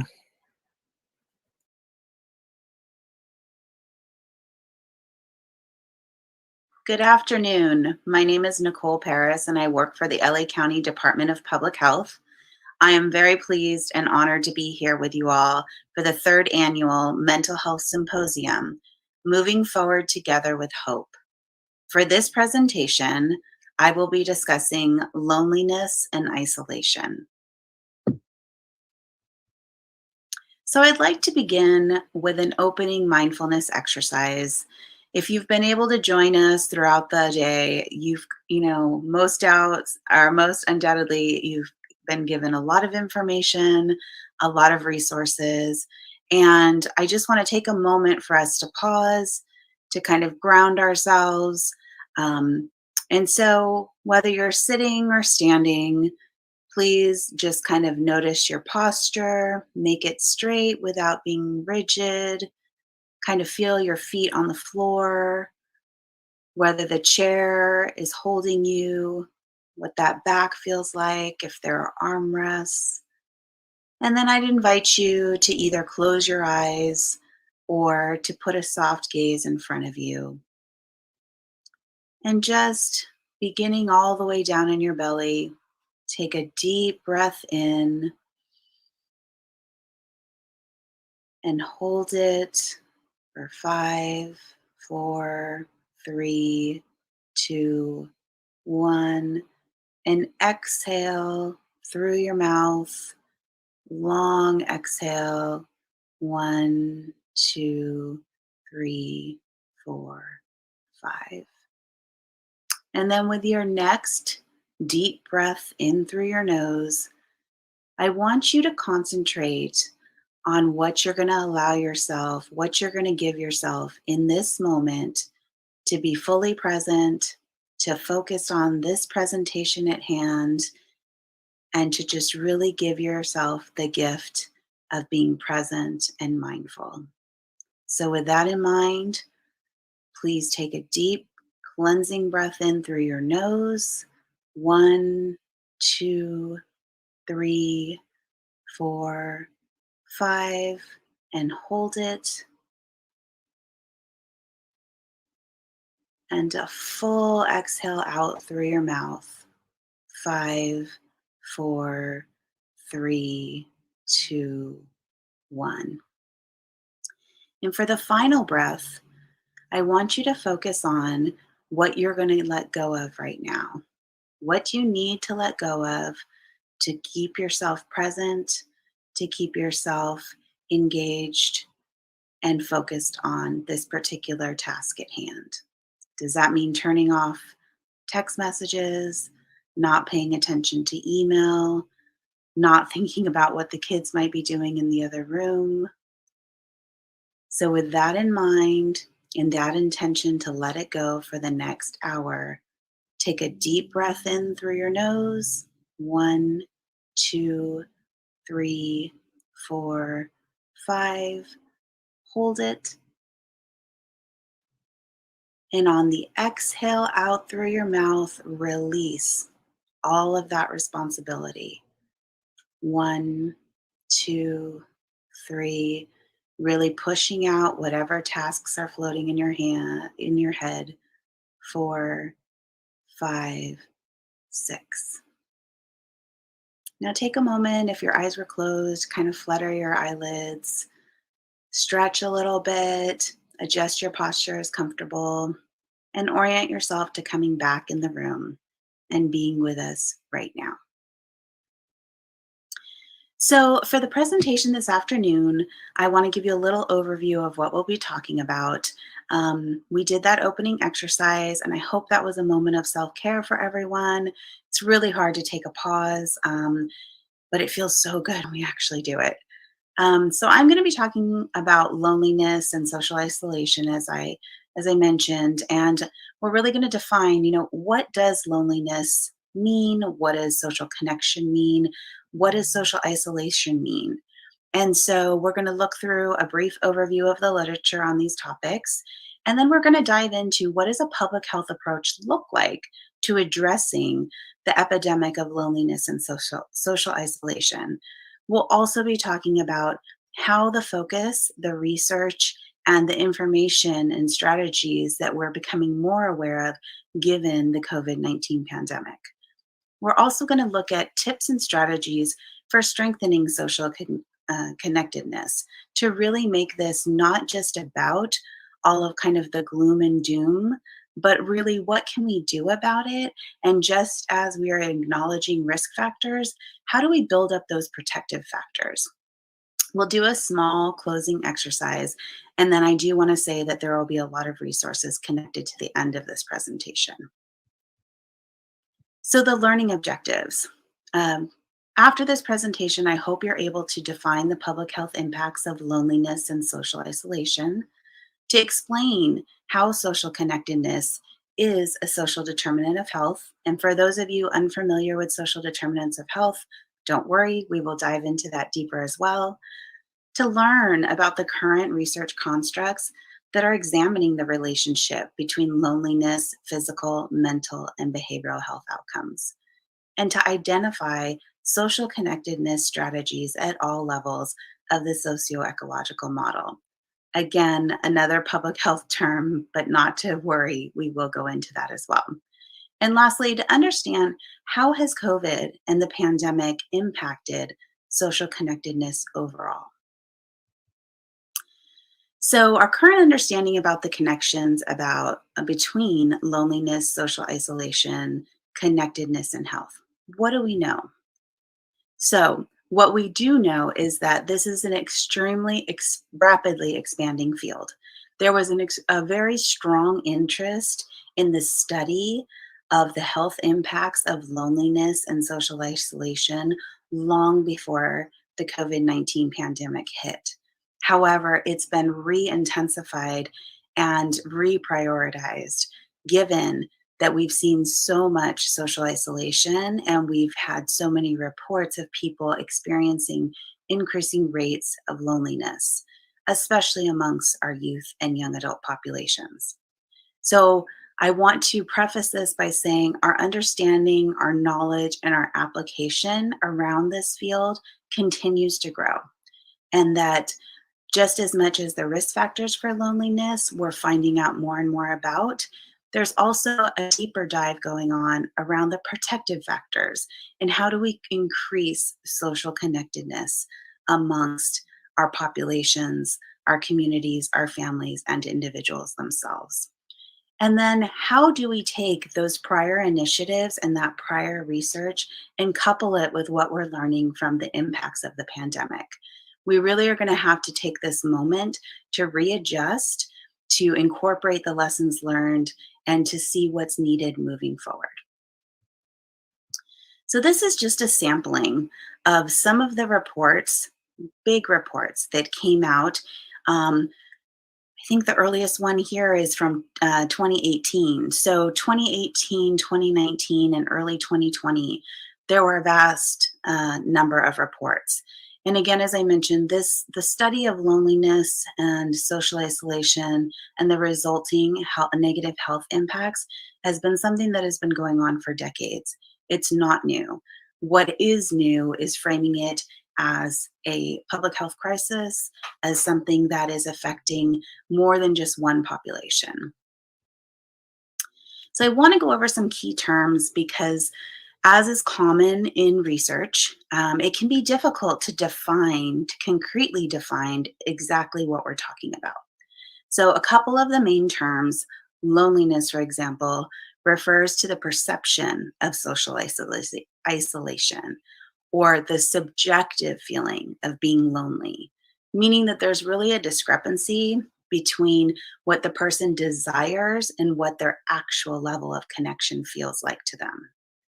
On the other hand, social isolation is more of an objective experience, one of being physically alone. So if you think about it, you can think about loneliness when we use different scales to rate someone's loneliness, and they ask them questions about, do you feel like you have people in your life you can count on? Do you feel like you have people in your life that understand you, that support you? Social isolation is really something where we look at, and a lot of the literature looks at things like census data. How many people are living in a household alone? How many people are married? How many people have children? Those kind of really concrete constructs. And it's important to note that while there can be overlaps, people can be lonely and socially isolated at the same time. They are not the same thing. And just because someone's lonely doesn't mean they're socially isolated, and vice versa. So what we do know, and we've been finding out for almost 4 decades now, is that loneliness and also social isolation constitute a major risk factor for health. And it's really been boiled down to premature mortality, early death.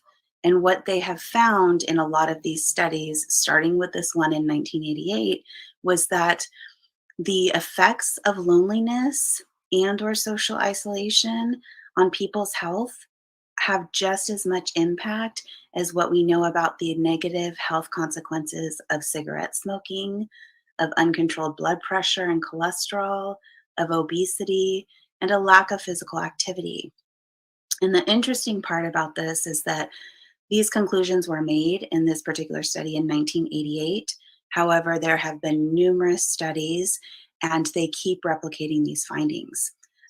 Additionally, there have been studies looking at the protective factors to see, is the inverse true for high levels of connectedness, belonging, a sense of purpose, and feeling understood by others.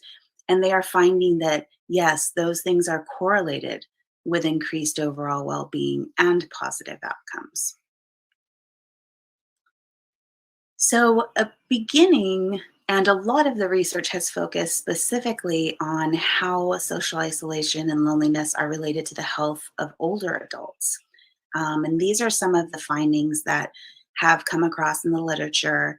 And what I really want to illustrate in this slide is that loneliness and social isolation can greatly impact and negatively impact various forms of health. So here you see, one study saying approximately a 50% increase in the risk of developing dementia for older adults. The link with heart failure patients, and nearly a 4 times increased risk of death, 68% increased risk of hospitalization, and 57% increased risk of emergency department visits. And then what we also know is that poor social relationships, and this was kind of a combination of social isolation and loneliness, have shown a increased risk almost by a third of coronary heart disease and stroke. And so, as you've noticed already, I've been interchanging terms. And so I wanted to give a little background on how the literature has defined some of these concepts and what kind of the consensus is right now moving forward. And so a researcher at BYU, she's done a lot of work, and she has this umbrella term called social connection. And it incorporates 3 main buckets. It looks at our connections to others via our role, relationship, and experiences. And that's the structural. It looks at a sense of connectedness from either actual or perceived support, connection, and inclusion. That's the functional part. And then the sense of connectedness to others based on positive and negative qualities of the relationship. And that's the quality component. And so that's the other, along with having concrete and consistent definitions, we're also looking at these things, these measures on a spectrum, right? Because it's not necessarily all or nothing. You could be married, which might put you it a quote advantage of being more connected. However, what is the quality of that relationship? Does that relationship bring support, or does it bring more strain? Same thing with someone who is employed. That might be viewed as a protective factor, a connective factor. However, if they're feeling isolated at work, or they're feeling strained and the stress is overwhelming the positive regards of the workplace, again, it's all on a spectrum and it's all relative. What I do want to say is that we are looking overall at wellness in a much different way than we have historically. And I also feel like a lot of this has been in the works for quite a while, and it's really become center stage since we started going through the pandemic. SAMHSA had put forward this 8 dimensions of wellness, which is really focusing on, it's not just our physical well-being, but we really have to attend to all components of our well-being. And those include things like, what does the environmental state look like that we're living in? What are our social connections? What are our spiritual connections? So I do want to just kind of point this out, that this is being incorporated. The research, we are taking things and moving forward with them. And it's really about education at this point too, of our healthcare providers, of our funding and our policymakers, and of the general public as well. So what is taking a public health approach to addressing these issues of loneliness, social isolation, and increasing connectedness? What does this really look like? So for those of you who are familiar with public health, and for those of you who aren't, this is probably not surprising. Public health people love data. This is really the first step in the process of using a public health approach. So we really want to find out, what's going on? What is the problem? What is the extent of the problem? Who is it impacting? Where are people being impacted most, and how? And so part of this is, do we have data on just how widespread loneliness and social isolation are in our population? So there are a couple of figures. As I mentioned, there were a lot of reports released before the pandemic. One of them saying about 1 in 4 Americans are considered lonely. And that's basically, they used a loneliness index developed by UCLA that measured this. There was another report that looked at these concepts of loneliness and social isolation in the United States, the United Kingdom, and Japan. And they found, about 22% of people in the United States, 23% in the UK, and 9% in Japan reported that, they were lonely. But they also looked at, what degree of a problem is this? And so they broke it down into those who reported it being a major problem, a minor problem, and relatively little of a problem. And it's kind of interesting that if you look at Japan's numbers, well, first, if you look at all 3, the black boxes, they're all 4 and 5%, and that's them considering it a major problem. The light blue box, it isn't really a problem, but it was still reported. Only 2% in Japan compared to 7 and 8% in the United States and the UK. So again, it's kind of, where does it register for people? Where is the acknowledgement of it?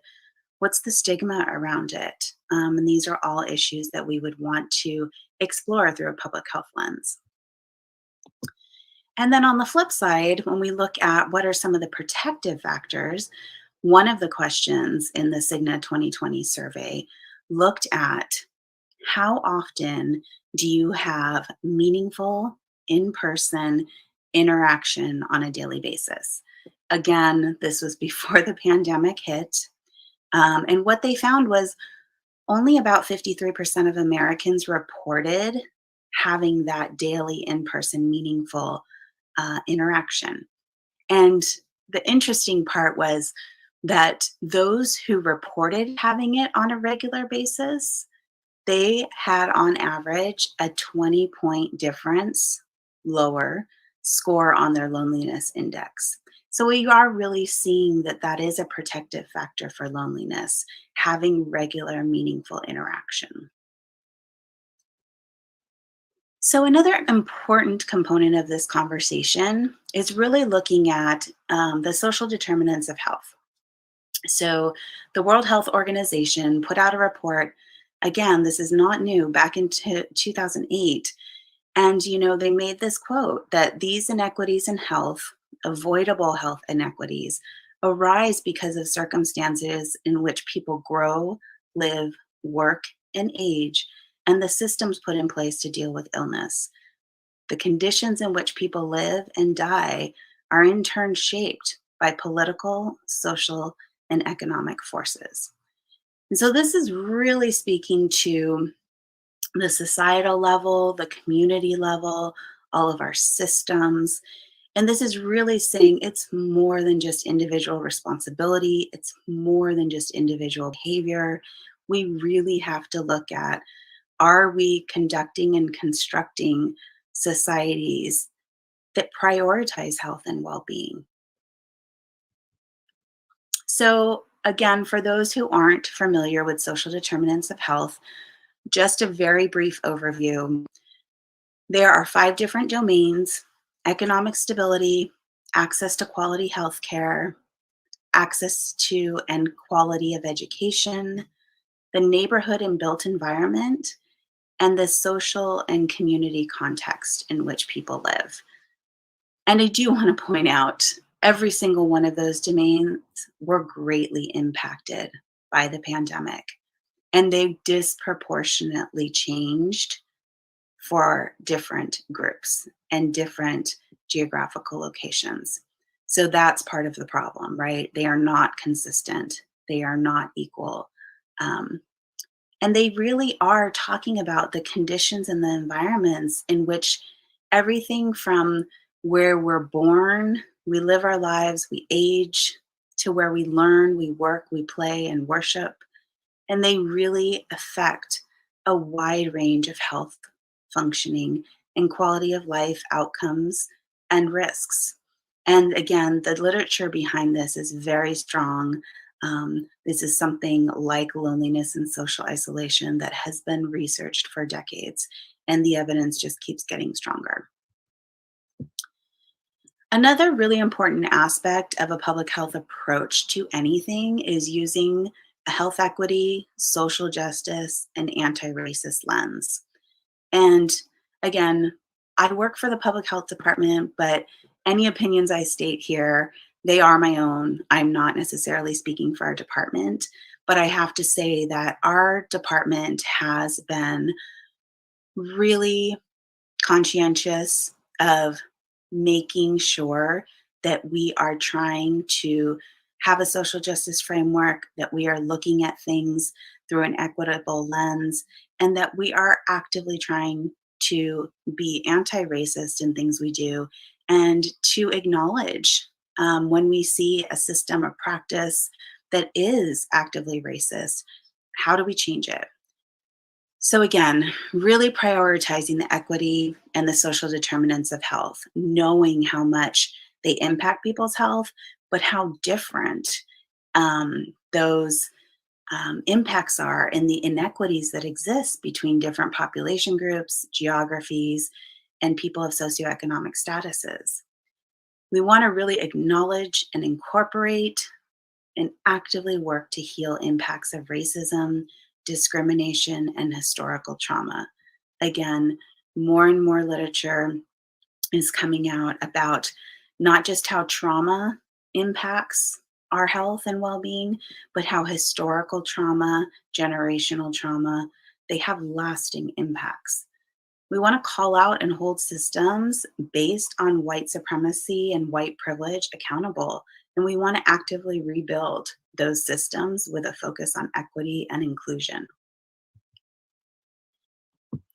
And so we also take a holistic approach, meaning that we want to apply a strength-based approach that really maximizes support and protective factors while decreasing risk factors. So it's not just enough to focus on decreasing risk factors, but we really believe that it's important to find ways to increase support in general, but also increase what we know to be protective factors. We want to employ trauma-informed practices, and we want to work towards, again, that SAMHSA model of overall well-being and not just focus on physical health or the absence of disease. And then we really want to embrace and leverage intersectionality, right? People are multidimensional. They experience a myriad of situations, experiences, challenges, and successes. And we want to employ a multidisciplinary approach and a team of supports and champions that represent all different sectors and experiences. And so again, public health, I mentioned this at the beginning, we really focus on a social ecological model, meaning that we want to make sure we are addressing things at not just the individual level, right? But also in people's relationships. That might mean intimate relationships, that might mean the family unit, but also their communities. You know, what are communities doing to support social connectedness? What are communities doing to build environments that really are conducive to engagement and connection for all people? And then on the societal level, again, what are the policies? What are the procedures? What are the social norms around, you know, the stigma of being lonely? Is it okay to even admit that I'm lonely? How do I talk to somebody? What are our kind of social norms around connecting? You know, how do we feel when we're walking down the street and a stranger says hello or tries to start up a conversation? The reaction's very different depending on what community or city you live in. And so that's a very simplified kind of example, but we want to make sure that we're looking at all of these different realms because they all impact people's lives, their health, and their well-being. And we want to get away from just putting the onus on the individual. So we really want to build on those conclusions from the literature, right? We don't want to just kind of start from the beginning. As I mentioned before, there have been decades of research looking at social isolation, loneliness, and what it does as far as increasing risk for premature mortality. Again, there have been a lot of different challenges around varying definitions, measurement tools, etc. But what we do see is that these correlations hold up. And we also see that the magnitude of premature mortality risk is either comparable to or might be even greater than well-established risk factors such as smoking, obesity, and sedentary lifestyles. And so that gives us, again, another opportunity to leverage what were the public health approaches to addressing tobacco use, to addressing increasing physical activity and healthy nutrition. And then we also know that there are a wide range of physical, mental, and behavioral health impacts of loneliness and social isolation. And so we really don't want to necessarily just focus on reducing dementia or cardiovascular disease. Again, not because those aren't important, but because we also want to look at, just like we want to look at the context for the person who is experiencing the loneliness or the social isolation, we want to look at what is that doing for their particular health. Is that something that's a chronic disease, contributing to chronic disease? Is it contributing to mental health like depression and anxiety? Is it looking at things like violence and abuse and other forms of trauma? So to really, again, take that literature and build upon it. So I want to give an example of a public health campaign that came out of the UK, their campaign to end loneliness. And this, if I'm correct in my dates, this actually was just taking off the year before the pandemic hit. And to their credit, they have done a lot of pivoting around this, and the world is pretty much looking to them to see what they do, where they go with this, because again, United States and other countries are recognizing what a problem this is. But again, they're really focused on identifying and reaching individuals experiencing loneliness and or social isolation. So who are the people most in need? They really want to understand that nature of what they're experiencing. And they want to look at them through a holistic, person-centered lens. And so these are just a couple examples of things that they have been doing, looking at strengthening and maintaining current relationships or helping people create new ones, having healthcare providers do what they call social prescribing, which is similar to those of you who are familiar with the PART prescriptions. People, physicians telling you to go out and get time outside, get some physical activity as stress reduction and to increase your physical activity. They're looking at multi-generational activities. So, how do the youth and the older adults, how are they interacting and what can they learn from one another? And then they're also looking at the individual level of teaching mindfulness and teaching cognitive behavioral strategies to really get people in the frame of mind that they can have positive relationships and how to nurture those. So we also want to acknowledge that while we're looking at the population, we have to look at specific populations and groups within. And we have to look at that, we have to accept that the one size fits all does not work. So some of the things we're finding out was a lot of the early research was focused around loneliness and social isolation amongst older adults. That seemed to be, the group that people were most worried about. That was the group that had the most data. But what's been happening is there's been this shift. And in this Cigna study, again, this was pre-pandemic, our Generation Z, which would be the people born between 1997 and around 2015, they reported the greatest feelings of loneliness. 48.3% of those surveyed. And that actually the reported loneliness decreased as the generations were older in age. And again, this is the caveat is this was pre-pandemic. We want to look at too, how are things like mental health, substance use, suicidal ideation, and suicide attempts, how are they interwoven into issues of loneliness and social isolation? Depression has been found to be one of the most frequently cited contributing factors of suicide attempts. But so have loneliness and reported social isolation.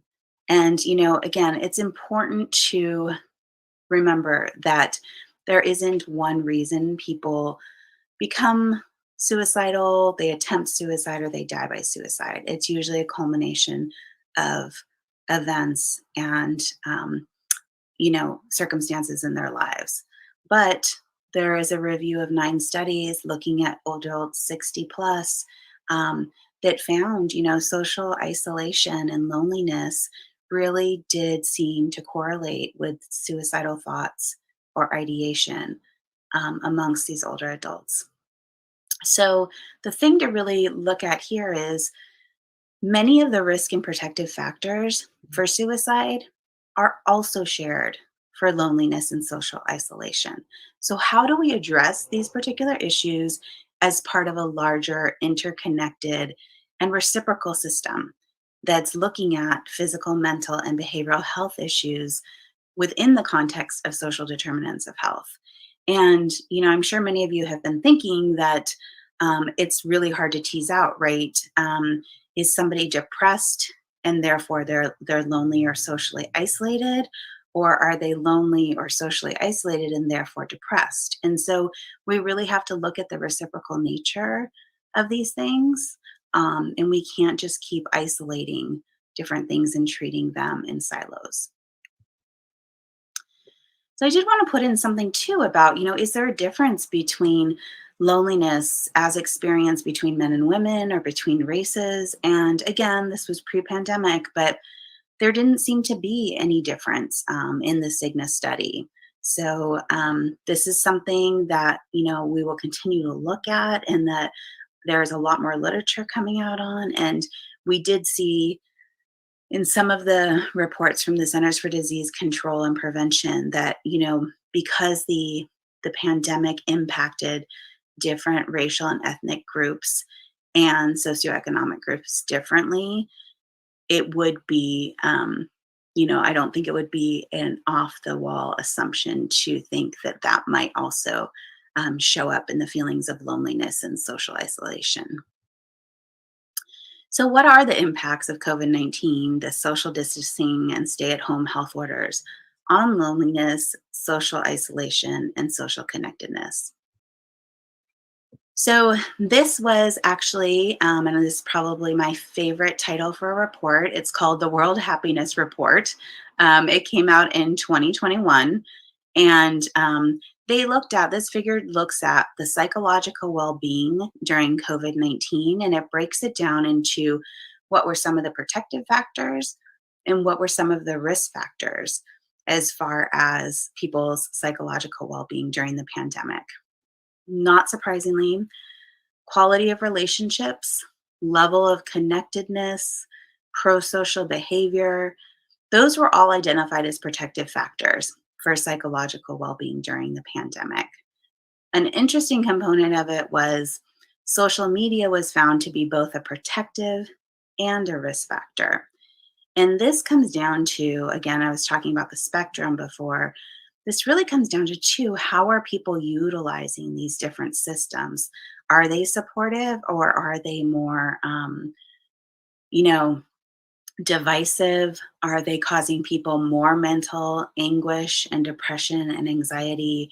And, we saw this a lot, especially when it was in the beginning of the pandemic and people were trying to keep up on the news around the pandemic.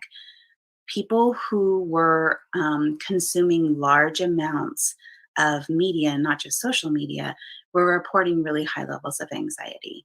And so it became part of the self-care became, how do you set a media boundary? You want to stay informed, but you don't want to be overwhelmed. So the other area they looked at was social connection and loneliness during the pandemic. And what they found might be a little surprising to people, that some of the protective factors were pre-existing mental health conditions, having an intimate partner, living with a partner, having relationships with friends, with family, having pets, being of an older age, and again, the pro-social behavior. These were all identified as protective factors for social connection and loneliness during the pandemic. And again, social media was found to be both a potential protective and potential risk factor. And this really was speaking to the digital divide.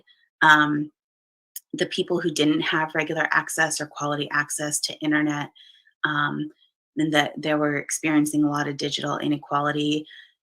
That was really tough, especially if they were in a position where they were trying to homeschool or work at home themselves. It was positive for people who were using social media to cope with loneliness, right? We saw a lot of great things come out, people connecting in ways through technology that they had not before. And so that really showed us some of the things that were possible, that were and are possible, that we hadn't utilized to the full potential beforehand. So some of the other statistics that came out was the Centers for Disease Control and Prevention. They had released a report, stating that 40% of the US population reported struggling with mental health or substance use. And you can see they broke it down into anxiety and depression symptoms, started or increased substance use, trauma, stressor related disorder symptoms, and seriously considering suicide. The thing that was that also came out of this was that young adults, this survey was only for those 18 and older, but young adults endorsed all 4 areas at significantly higher rates compared to other survey respondents who were either middle or older aged adults. And so this Kaiser Family Foundation also did a survey where they looked at the share of adults reporting symptoms of anxiety or depressive disorder. They compared January to June of 2019 before the pandemic to January of 2021. And there was this tremendous jump from 11 to 41%. And they, again, were reporting that a lot of young adults were, making up this 41% of people reporting the anxiety and or depressive disorder symptoms. And then it kind of goes hand in hand with this, right, with the isolation and the loneliness. We did see, and there was a lot of news coverage around COVID-19, stay-at-home orders, and alcohol consumption. So I did want to just mention this briefly. Some of the interesting takeaways were that for women in particular, 1 in 5 women, it was shown that they had an additional day of drinking, heavy drinking per month, and that the largest increases were among non-Hispanic white women and the younger population again. And we know that there are a range of negative physical health associations with excessive alcohol consumption. And we know that they can also exacerbate existing mental health problems such as anxiety and depression. We know that there can be a very isolating and lonely component to this as well. So again, really looking at these multiple intersections. So now that we are kind of seeing these numbers, right, of young people really being impacted by the pandemic. And again, this was not to say that loneliness wasn't rising among young people before the pandemic, but it's kind of exploded. And so what do we do? A lot of what we are seeing is saying, keep people, and especially young people, connected to their networks. In the beginning, when everything was stay at home, this was virtual play dates, virtual events, virtual activities. There was a lot of grief and loss amongst students, right? They were missing their friends, they were missing their structure, they were missing milestones like graduation and prom. And these are very important things to them in this phase of life. How do we keep up kind of that connection, whether that be, I know there's the texting and the emailing and the chat, but sometimes that, again, just gets very exhausting. So what about turning back to letter and card writing, maybe with friends and family and grandparents? And the important to keep up with what were their interests and hobbies, or what are some interests and hobbies that they want to explore, something that they feel drawn to, interested in, that gives them a purpose. Turning to youth-focused warm lines in chat rooms can also be a great outlet. And then really taking this opportunity, again, something that's been talked about greatly before the pandemic, but even needed more so now, social emotional learning and practicing this. So how can we help our youth recognize what they're feeling, connect to supports versus isolating or pushing the feelings away? Being able to normalize the feelings of loneliness and to reduce that stigma around it, and then have an outlet for those emotions and feelings so they don't take over, they don't build up, and they don't kind of pour out into potentially unhealthy or destructive coping skills. And the one constant, this again is not just for young people, but really having a purpose or cause, right? That's important to, I think, every human being, right? We want to know why we're here, what is our purpose? And so really fostering that and helping youth find that. And then not to neglect the importance of pets. Again, it's not the same for everybody, but some people, especially some young people, it is much easier to talk to a pet than it is a human being. And so to honor that and to encourage it. Daily wellness tips. We've become so accustomed to taking our temperature for COVID, but are we really taking our emotional temperature each day? Checking in. How are you doing? What are your needs? What is your body telling you? Taking that, those few moments to just take some deep breaths Maybe list 3 to 5 things you're grateful for, to just really be kind to ourselves and others. You know, we're coping, and we're coping in the best possible way that we can at this moment. And for further information, I would go to this Black Women for Wellness. They put out a whole guide of being well in the midst of the pandemic, and they did it very early. And it has been an essential resource for so many. Movement, again, just connecting with your body, being mindful, getting some of that energy circulating, that can be really helpful too, for feeling, you know, loneliness or disconnection. Even if it's just walking, running, biking in the neighborhood and seeing people, it can be helpful. There were a lot of online movement resources that came about during the pandemic. My feeling is they will probably stay. So to really look into that too is another option.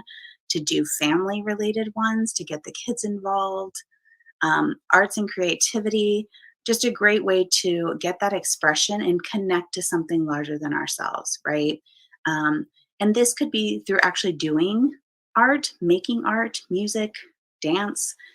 This could be through journaling and writing, or this could be exploring museums that we might not ever get to in real life, but taking that chance to connect to something outside of our normal environment or routine. And again, a lot of things popped up online that I'm sure a lot of them will stay online as well. And then really, we don't always think about connecting to the environment. What does that mean? What does that feel like on a sensory level? Does that feel like a sense of connection? Does that feel like a sense of not necessarily being lonely, right? You're connecting to something bigger than yourself or another human being. Sleep. I throw this in here because I'm giving you all these tips of different things to do, but I really do want to say, if you're not getting the sleep, there is not going to be the motivation, the energy, or the cognition to move forward with these things. So the self-care practice is what I'm really trying to illustrate here. And then just how can you be of service, right? To family, to friends, to loved ones, in your neighborhood, in your community, on a larger societal level. We had so many things come up during the pandemic, where we saw neighbors helping out, whether that be getting groceries for elderly people or homebound people or people too afraid to go out because of the virus.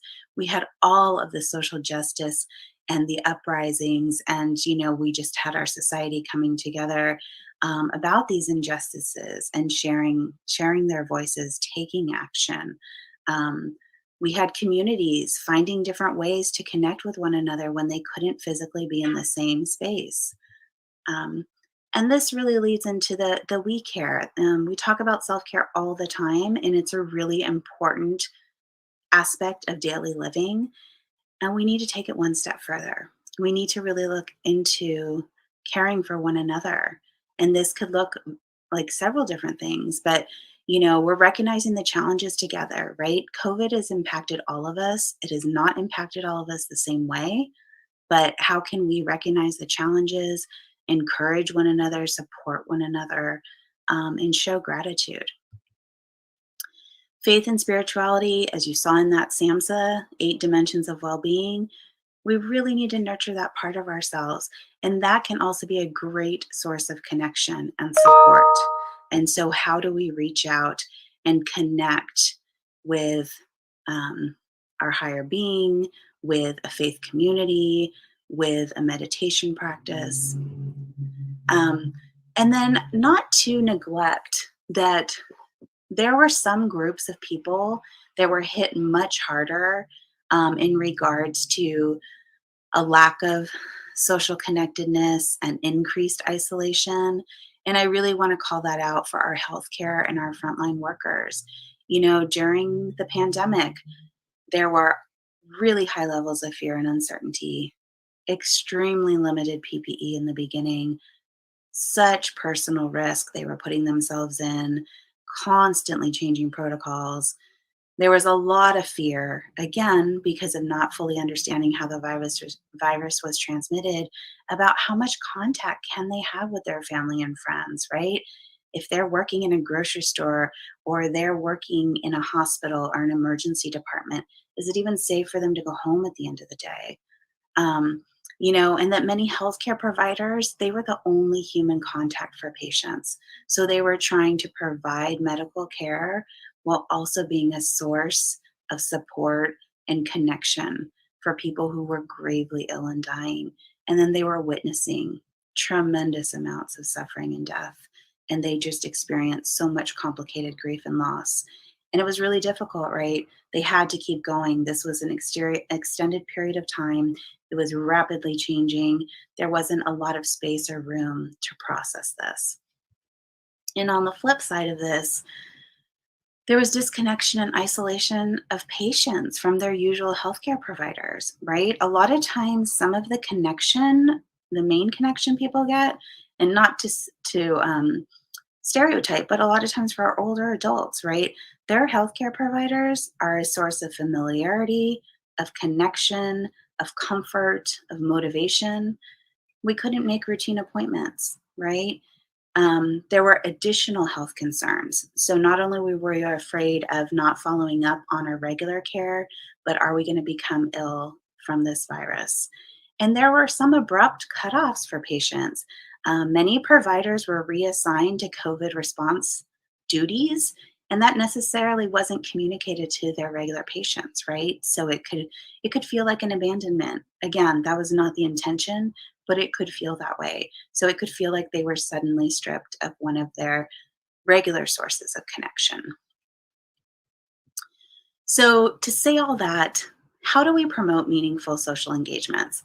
This one's specifically for older adults because it was taken from an AARP report, but it really applies to most people. Focus on what you enjoy, right? What and who are the relationships with? They give you the most satisfaction, the most support, the feeling of being heard and understood. What are the activities you enjoy the most? If you don't have someone around that can help you engage socially, how can you reach out to telephone hotlines, maybe a drop-in center, or a religious or faith leader in your community? Try to make new connections and seek different opportunities to engage with people. Ask for help if there are physical barriers or transportation barriers to interacting or engaging with others. Maybe invite a friend to go to a certain activity. Keep a regular circle of friends. It doesn't need to be a large circle, but just people you engage with that are there to support you. Initiate contact with them too. Don't always wait for somebody to reach out to you. That can be really hard. And don't put all kind of your eggs in one basket about looking for connection engagement just from your intimate relationship or your spouse. And then be of service. How can you help others, whether it's formally through volunteering or informally? So when social engagement is difficult, it's important to remember to just kind of take small steps to connect with others, right? Smile, say hello, practice random acts of kindness.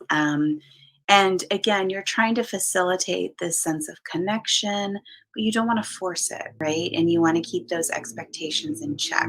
You're not going to sit down with a stranger and feel comfortable right away sharing your life story, nor should you, right? Relationships take time to develop. But just how do you feel a sense of connection to others, even if it's strangers, with random acts of kindness? Reach out, maybe call, send a letter, card, or an email to any friends, neighbors, family, or acquaintances that maybe you haven't spoken to in a long time. I've been thinking about you. How are things going?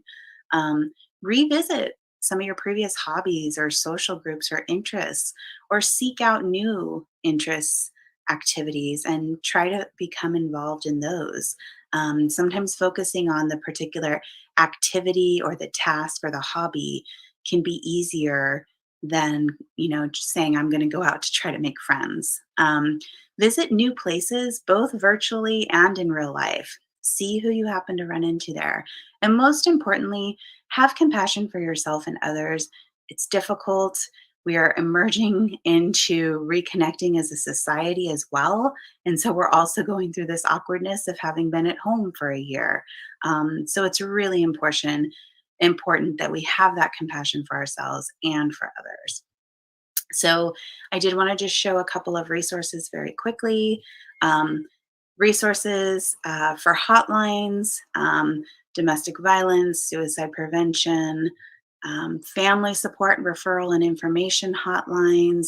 There's a California peer-run warm line. There's a parent helpline, a mental health support hotlines, whether it's NAMI or Teen Line or the Trevor Project, and of course, the National Suicide Prevention Lifeline.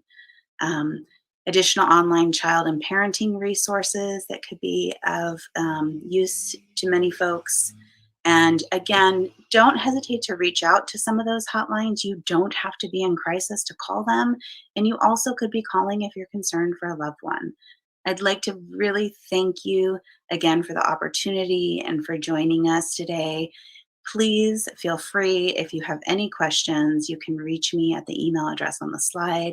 And I want to thank you again for this opportunity.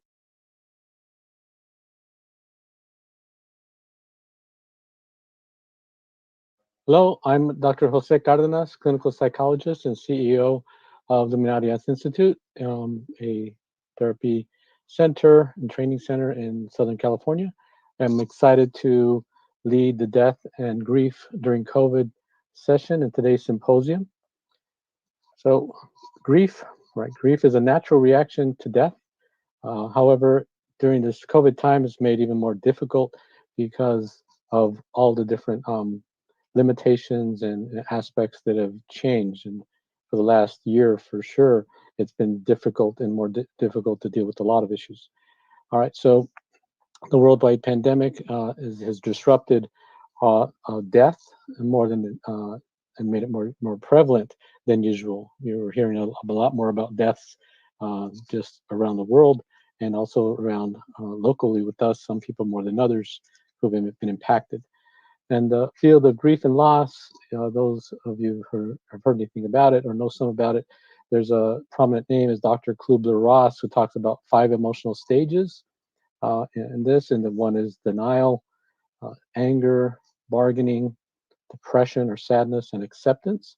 And not that you go through those, 1, 2, 3, 4, 5, but they're very common issues or stages that people go through in that grief process, again, which is a natural part of life. However, it's made, exacerbated now with this. So it's a very painful time, even in regular times, but during the pandemic, it's been interrupted for many a person due to the usual practices and cultural things that we do as families, as communities, and to help us socially get that assistance in the process of achieving that point of acceptance, right? Which could take different people, different timelines. However, now we're finding it's taking longer for many. So the past year, we've not been able to be with loved ones that are ill or dying, okay? And as well as were people who could visit their loved ones before because they're in the hospital, etc., not able to visit. Not just that, not even to visit the people who are not even ill but are maybe at risk, older persons, etc. And so they're not able to say goodbye and engage people as they're severely ill or dying, and it's known that they're dying. They're also not able to engage, physically. They're not able to hold their hands and be with them as they take their last breath. To do, if possible, for us when a loved one is dying. So COVID has compounded the grief process and facilitated what we call complicated grief. And that's where we are getting stuck, or the grief process gets infected itself and it's not able to move in a natural course, and so that we can go through these phases or stages of getting to acceptance. We can say that the usual healing process has been, as I said, infected and it's disrupted, and so now and that's a very common experience for many that are experiencing death of a loved one during this COVID time. So common unhealthy thoughts that even during non-COVID time that make it more difficult to grieve are just feelings of, you know, it's my fault, right? That people say things to themselves. We call it the cognitive, you know, misconceptions that get in the way. So it's my fault. I should have done something more, or I should have prevented the death or even the infection when it's about, you know, COVID. Uh, or thoughts that are again very common is it should have been me that have died. I should have died first. And very common with men, especially if they're older than their wives, are like, I should have died before her. That was the plan. That was what I had in my mind. And now this disease, in particular COVID, took somebody prior. Okay. And also misconceptions out there that many times that we shouldn't talk about it or cry. We shouldn't talk about the death. We shouldn't talk about the illness or cry. Something that's crying is seen as a weakness, and that's very common. That in society we have in many societies that, in particular for men, it's like the women are given permission to cry, and men are told to be quote be strong and to not tear and not cry. But again, during usual times, that is also expected when you have funerals, when you have wakes, when you have different things. Like, all right, during that time, it's kind of permissible to do so. And now that we're not, a lot of persons aren't able to have those rituals, those events. It's like, where's the opportunity to kind of let it out and let out your grief? So again, also the idea of if it goes along with that of being strong, meaning don't cry or quote make others cry. The reality is that we can't make others cry in the sense of they're if they need to cry they will, you know. And talking about the deceased or talking about your own missing them or your own pain, it may seem like it makes them cry, but also we can see that it gives them an opportunity to allow these feelings to come to the fore and acknowledge them and let them out. Okay, but in particular with COVID, some issues are compounded, okay, because there's a delayed grief, and it's prolonged because and protracted because now what has been happening the last year or so is like the person dies at the hospital, at home, etc., at the nursing home, wherever it is, and as far as the body then going from there to a mortuary so that then preparations can be made, etc., there's a delay, you know, and so there's a lot more time from the time the person dies to the time of having a burial or a cremation service or something, and so that's a protracted time now, and it's making it more difficult, okay, to process it, as well as the services have many times have been interrupted. So I just recently heard of 2 cases of persons that I knew very closely, and then by one person removed, there's an unexpected delay in the burial in terms of, in both cases, one was an older woman. She'd been dying for quite a long time. She'd been very ill, but she died during the time of COVID, and they had her. Finally, they had her services at the church, and they took her body then to the cemetery, and lo and behold, there's no grave. It hasn't been dug. Somehow there's, because of the chaos and so many deaths happening and the cemeteries as well as mortuaries and such being overwhelmed, the grave wasn't ready, and they had to insist. And luckily, there was somebody that had some pull that was able to have that done. But then the added trauma or difficulty of seeing that grave being dug, and the more time that they spent there, etc. It can be argued that for some it might have been healing, but for others it might have been even more compounding that difficulty of accepting this.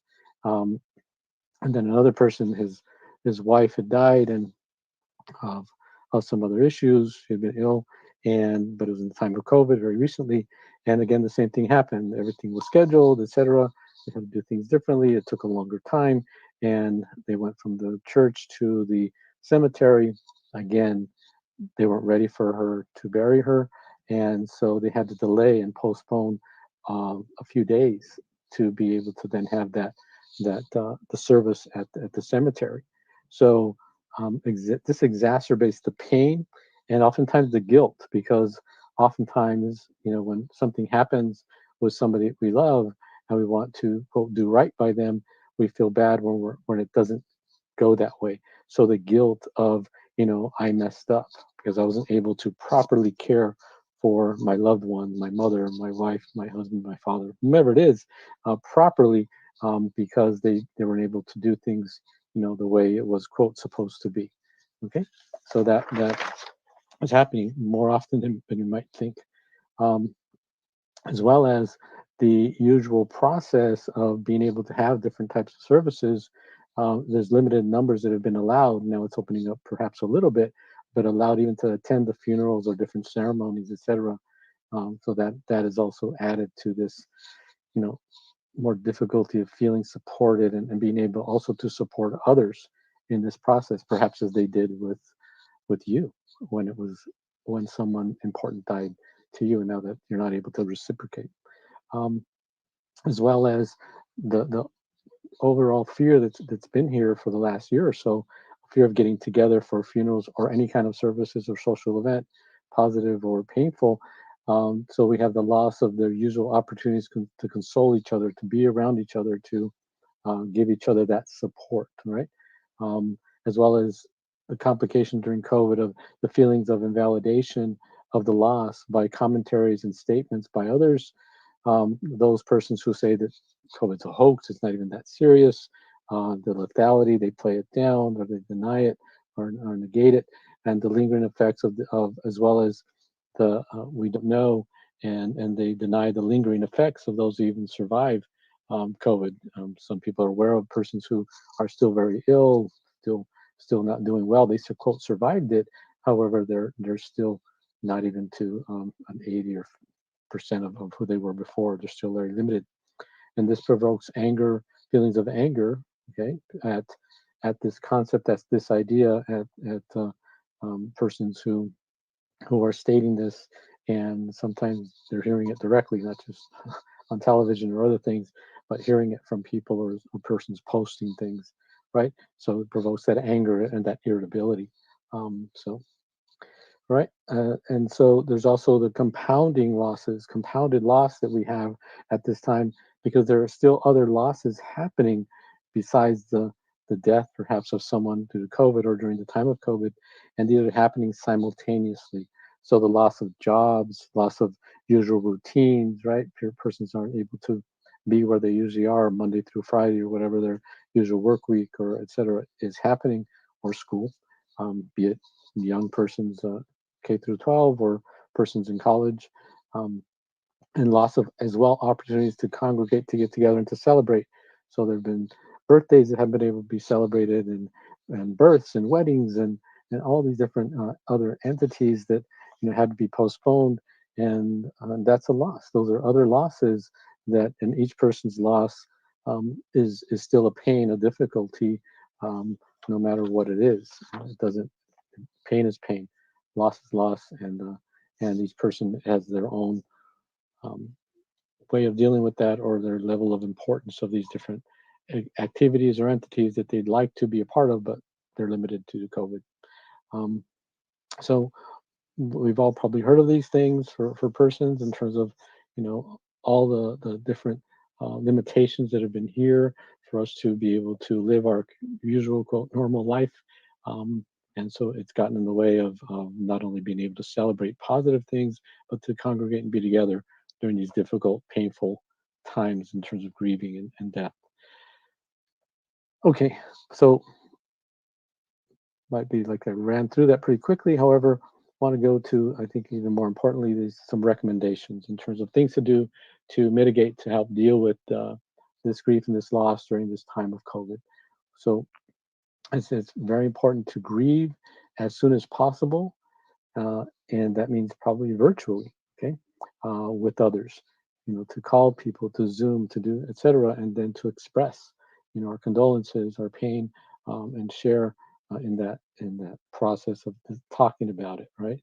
And very important to make sure to allow and even program the time to feel the feelings, to not deny them, to not bottle them up, okay? It's important to create a space where we can engage each other, to express these feelings without the desire or the quote need to fix things It's not about because you can't fix it. This is a process.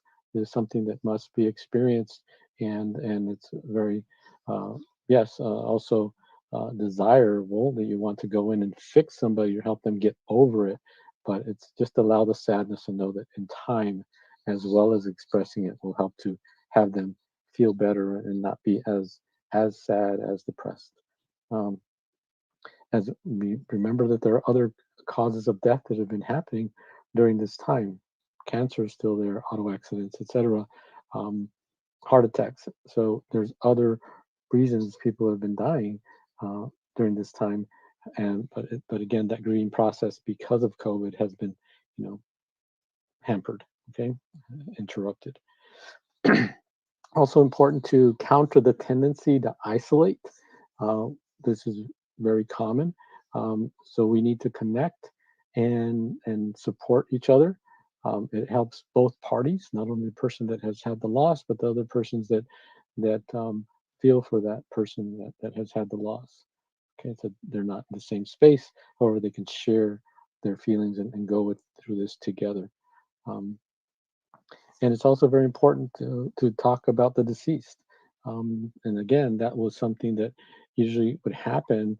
They have funerals, they have celebrations of life, and afterward they say, oh, everybody's invited to this place or that place, and they're going to talk about the deceased. And it helps, again, express and share thoughts about that person and how we're going to miss them.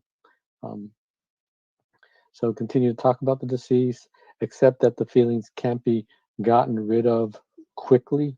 Okay, so be patient in that process.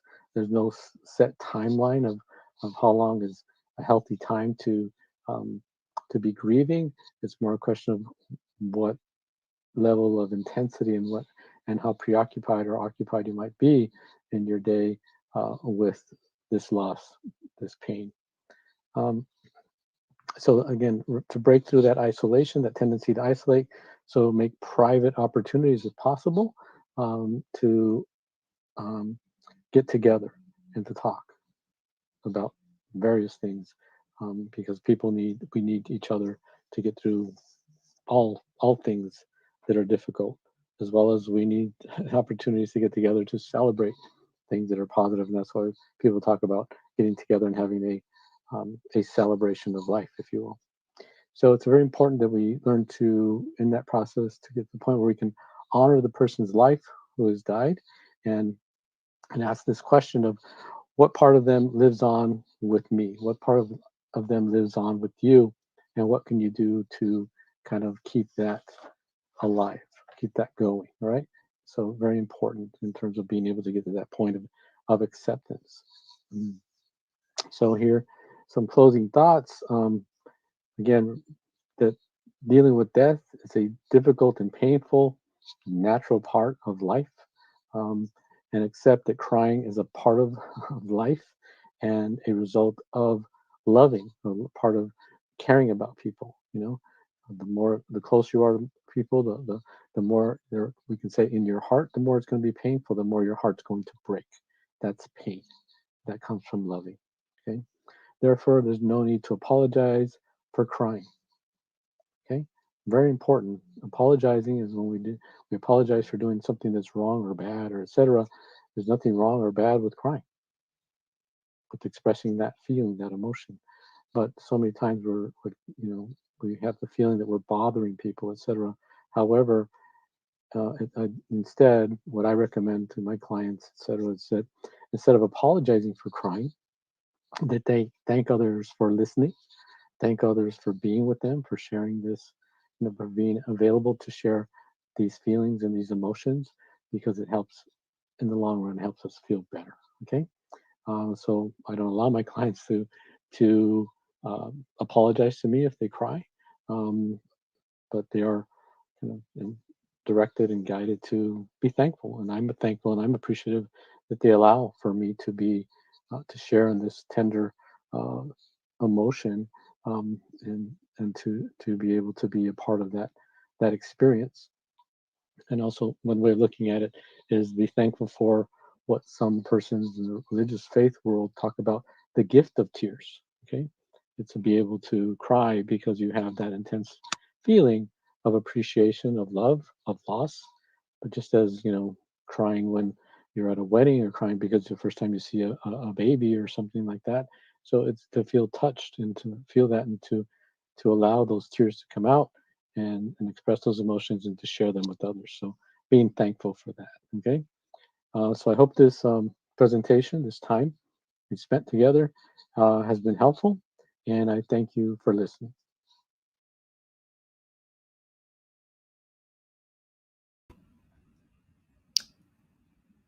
Good afternoon, everybody. Great to be here and part of this symposia addressing mental health and in the midst of this COVID pandemic. So my name is Keith Norris, and I am a physician at UCLA, and I work a lot with community engagement and community outreach. And along with my colleague, Arlene Brown, we've been doing a lot of work with addressing COVID, addressing education, information, misinformation, strategies for outreach across the entire state.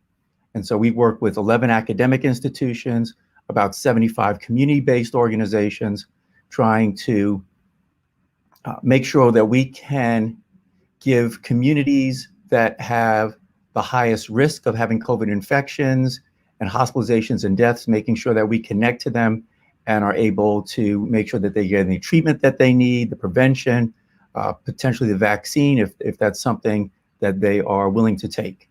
So one thing that I've been doing is having little conversations like this as the pandemic's gone on. And what I try to do is give a little overview of some of the things that are going on as it relates to the pandemic, but then really spend more time answering questions that people in the audience might have, or trying to answer questions. I can't answer them all, but I might at least have some insights or some suggestions, and that way help to make sure that people have the information needed as people are deliberating as to whether or not they are going to take the vaccine or not, deliberating around the types of activities that they're doing when it relates to prevention, and thinking about what they can do to protect themselves, to protect their families, to protect their communities. So again, this has been great to see and listen to all these exciting presentations about dealing with the mental health and the stresses that come along with the pandemic, both the stress of everything related to the COVID virus itself, as well as everything related to the sheltering in, the impact on the economy, the impact on related to illnesses and deaths within families and within communities. So I'm hoping that everybody here has gained some important information to help them deal most effectively with whatever stresses one may have. And we all have stresses. We all have stresses. We may not be aware of them. We may have stress, we may have depression, we have something going on. And we all just need to acknowledge that we have that. And no matter how we may be dealing with it, some of us may be dealing with it more effectively than others, but it's something we all have. So I don't want to take up a lot of time sort of talking about COVID much per se. I think everybody here has been either getting information through the symposia, information maybe prior to the symposia. We are at a state level doing pretty well right now. And in the United States, we're doing pretty well right now. As people may recognize and may have heard, other countries are not necessarily doing as well. India is having major problems with hospitalizations and deaths due to COVID. Toronto, I have colleagues in Toronto where physicians are being trained to be ICU nurses, to work in the intensive care unit, because they have so many cases of COVID. So we're doing better here. We want to keep things that way. And I'm happy to try to answer any questions that people have as to what we need to do, what we might want to do to keep the rates low, open up our schools, open up our economy, try to get back as soon as possible to quote unquote normal life, whatever that may be. And that may take still another year or more for all we know. But yes, put your So happy now to answer any questions, and thank you for your attention. So one question is, how would we know about any long-term effects when we don't have any long-term data? So that is a great question. What we do know is with most vaccines for viruses, the long-term effects really appear within the first few weeks or within the first few months at the latest. So what we don't have right now is data on, so the vaccines have been out and examined and followed, people have been followed up for maybe 6-8 months now. We don't have longer than that. What we do know is the long-term effects of a COVID infection. So we have many people with COVID infection who have long-term effects, and those long-term effects include memory loss, cognitive impairment, prolonged muscle aches and pains, and a variety of other problems that people may have from having had a COVID infection. And so while we don't know the long-term effects of the vaccine, we do know that it's highly unlikely that we would have any effects that would arise anew that didn't happen over the first several months that pop up later. So with COVID, when we see the COVID effects, the long-term effects, these by and large are symptoms that didn't get better right after the COVID infection. They've just continued on, and they've gone and they keep going on and on and on. And so that's something one has to balance, right? So we know over here, right now, the first 8 months, we have no long-term effects. Over here, we know we have plenty of long-term effects. And so I understand the concern of, well, maybe we might get some long-term effects that might come with the vaccine at some point in time. But we do know we're getting long-term effects from COVID infection, and we know that right now. So that's the balance that we sort of work with right now. But thank you for that question. So the next question is, will we have to take a booster? Great question. My sense is we probably would. And I don't think we would be taking the booster per se. So we may need to take a booster just for COVID itself, although we don't know when that would be. So we don't know how long the antibodies and the T cell, the cellular immunity lasts. We know with people who've had a COVID infection, their immunity lasts maybe about 6 months, and it varies. Some people may be longer, some people shorter, but we've seen lots of people who had COVID infection getting COVID infection again, right? So the immunity is not lasting for but so long. We do get a stronger immune response with the vaccine, but we don't know how long that will last. So people have been thinking about it could last a year, could last 2 years, but what's being looked at now is how do we address the new variants that are coming out, and that those new variants could have additional consequences. And so what's being looked at now is, would the booster make us better able to prevent the variants from infecting us, or at least making us very sick? Or might we actually be able to make a booster that can actually address the variants at the same time? And so I think we're likely to see that, and probably see that in the next few months. So if that comes out, then that's going to be something a lot of people want to consider. I know right now in many of the countries, in India, they have variants, and that's maybe adding to why the COVID infection is so severe there. In Toronto and in Michigan, they have several variants there, and that appears to be accounting for 90% of the cases of COVID that they're having there. And so now they also have very low vaccination rates, particularly in Canada right now. So hopefully it appears the vaccinations we have do a pretty good job against the variants, but the booster could make that better.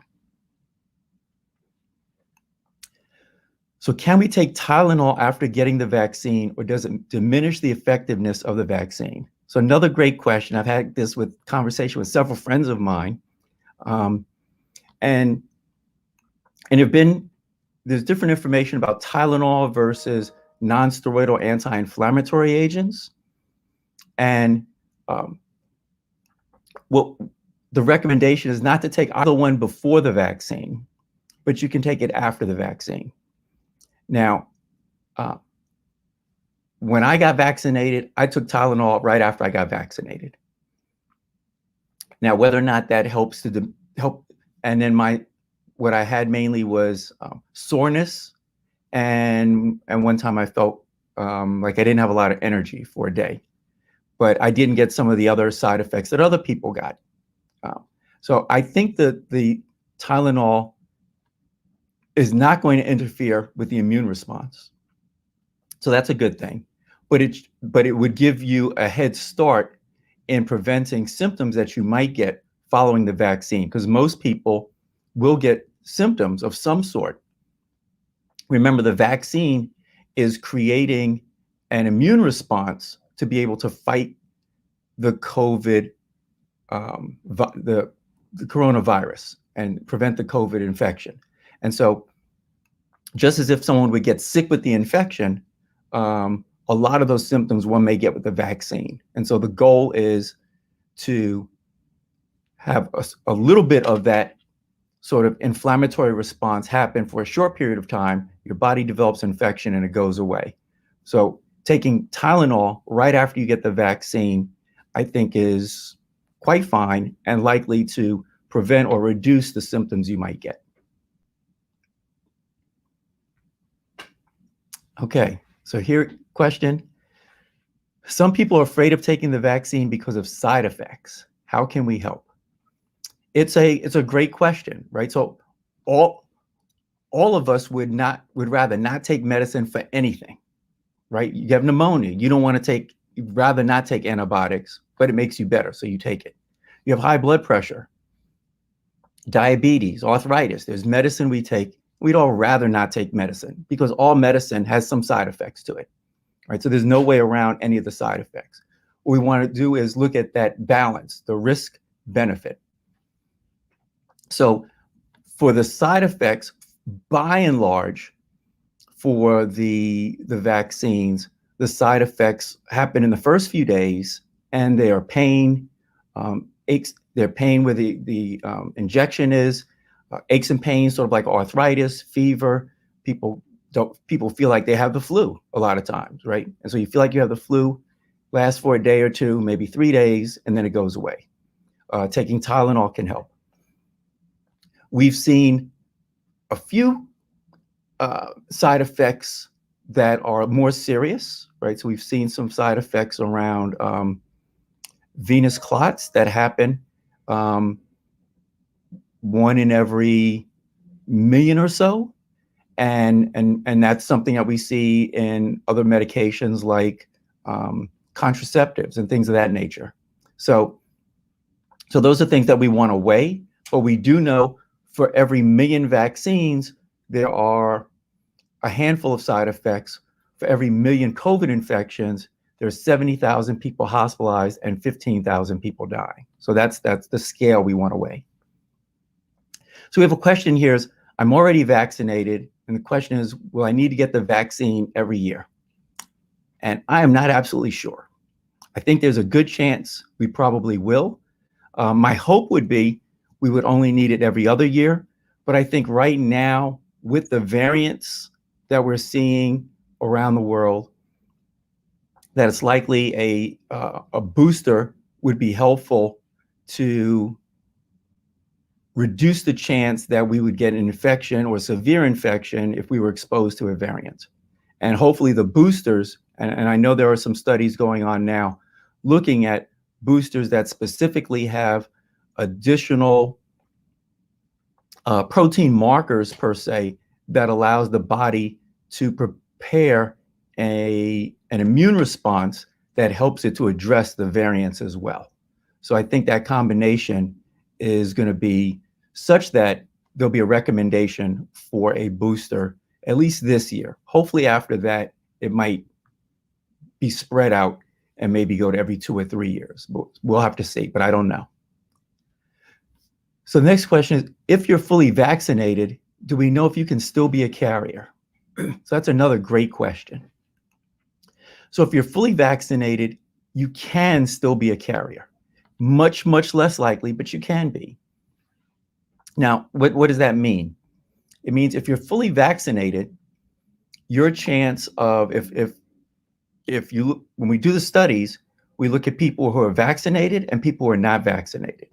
And of those, not everybody who gets, people are now doing what they're doing in life. And then some people get exposed and come down with a COVID infection.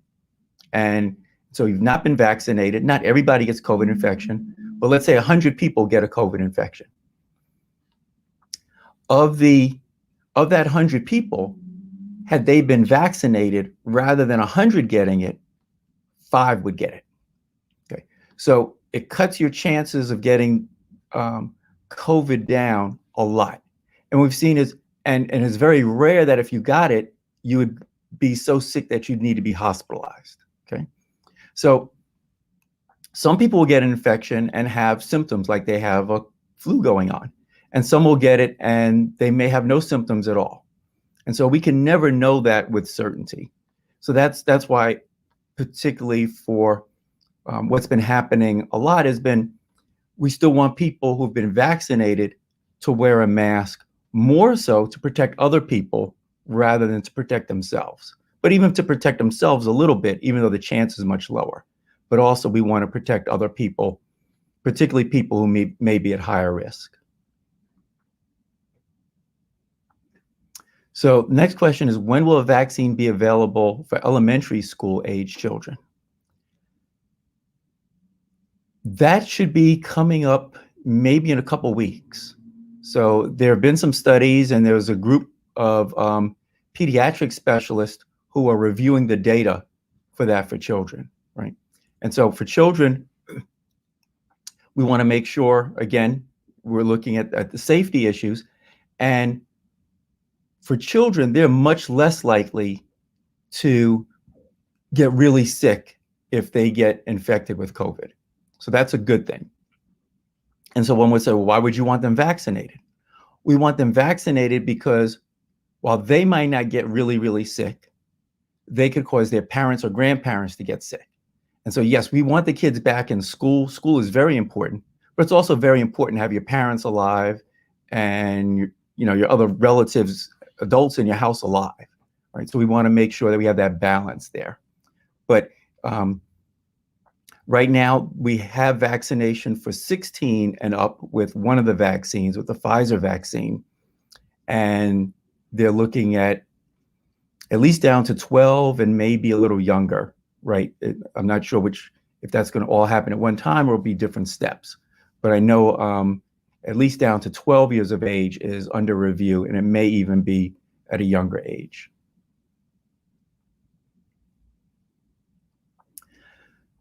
So for Moderna and Pfizer, what happens if you wait too long to get the second shot?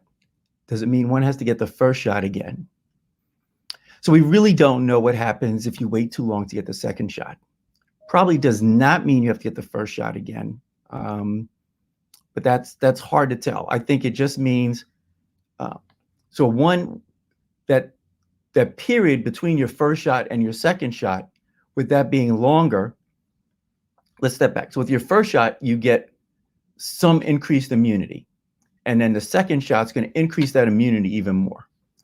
If you wait longer, then we have that period where you don't have that additional immunity. And so that's a more risky period. You still should get a boost and some increased immunity, even if it's later on, right? So you still should get it. We just haven't done the studies, so we don't know for certain. But I think it's unlikely you would need to start over again. But that's something that we don't really know.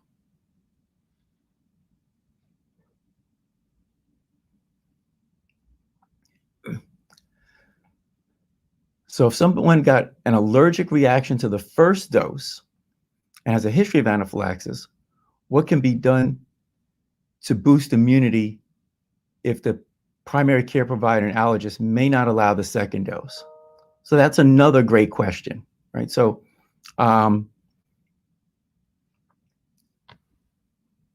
the anaphylactic type reaction, the severe allergic reaction. So one is a type of allergic reaction. So almost everybody has a reaction to the vaccines. But some people have a pretty severe allergic reaction. And then some people have what we call anaphylactic reaction, where they may have swelling of their throat. They may feel faint, ready to pass out. Some people have had to go they've had to be laid out and rest. Some people had to be taken to the emergency room. So those are very severe reactions, and those require much more attention. And the question is, if you've had one of those reactions, or just a very, very severe reaction, maybe with rash and swelling and other things, and there's concern, we don't want you to get a second dose. Now, what happens to you? You're in this space in between. We've had one vaccination, which is good, but not as good as two. And so we're not really sure what to do there. One could be, so part of it would be, what are your other medical risks for being hospitalized or dying if you get exposed to COVID and coronavirus infection, right? So my sister has anaphylaxis to a lot of stuff. So she's very allergic to lots of stuff. And so she was thinking about, what should I do?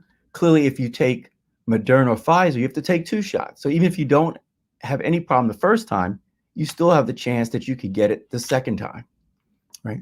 And so she looked at the data, and the J&J vaccine, which has had to be put on pause to look at the potential concerns of the side effects from what we call deep venous thrombosis. It didn't have any reported episodes of anaphylaxis, at least early on. And so she opted for J&J because she said it's a better chance I won't have anaphylaxis and I'll have to take 1 shot. So that's what she opted for, and that worked out well for her. The other option is if you want to get that second shot, so if you have a lot of medical illnesses and you're concerned that if you get COVID, that combined with your other medical illnesses could put you in the hospital in the intensive care unit, then make sure you get the second shot in a medical environment where they can give you a shot of epinephrine if need be right then and there. And a lot of places are set up for that.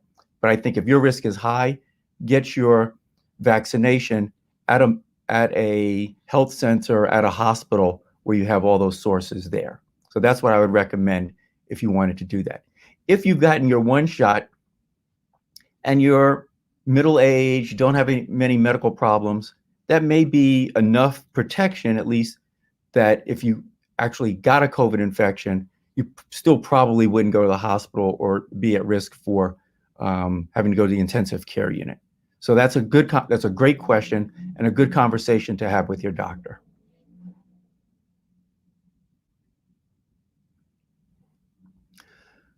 What are my thoughts on double masking?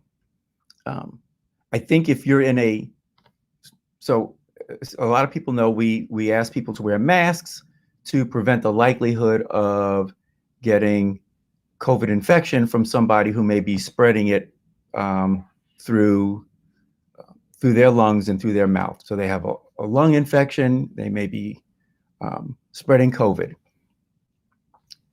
If you're planning to be in a setting for a long period of time, in a closed space where there are people who are not vaccinated and potentially have a high likelihood of having COVID infection, such as possibly in airplanes may be a consideration, or you're going to a particular event like maybe a funeral or a wedding and you don't know who all's there and it's going to be indoors and it's going to be crowded, then that's a reasonable place and time to use a double mask. For most settings, if you have a high quality mask, that's probably not as critical. But I think if you're going to be in that high risk setting, then that's when I would say that's a good time. If you're going to wear a double mask, that's the time to wear a double mask.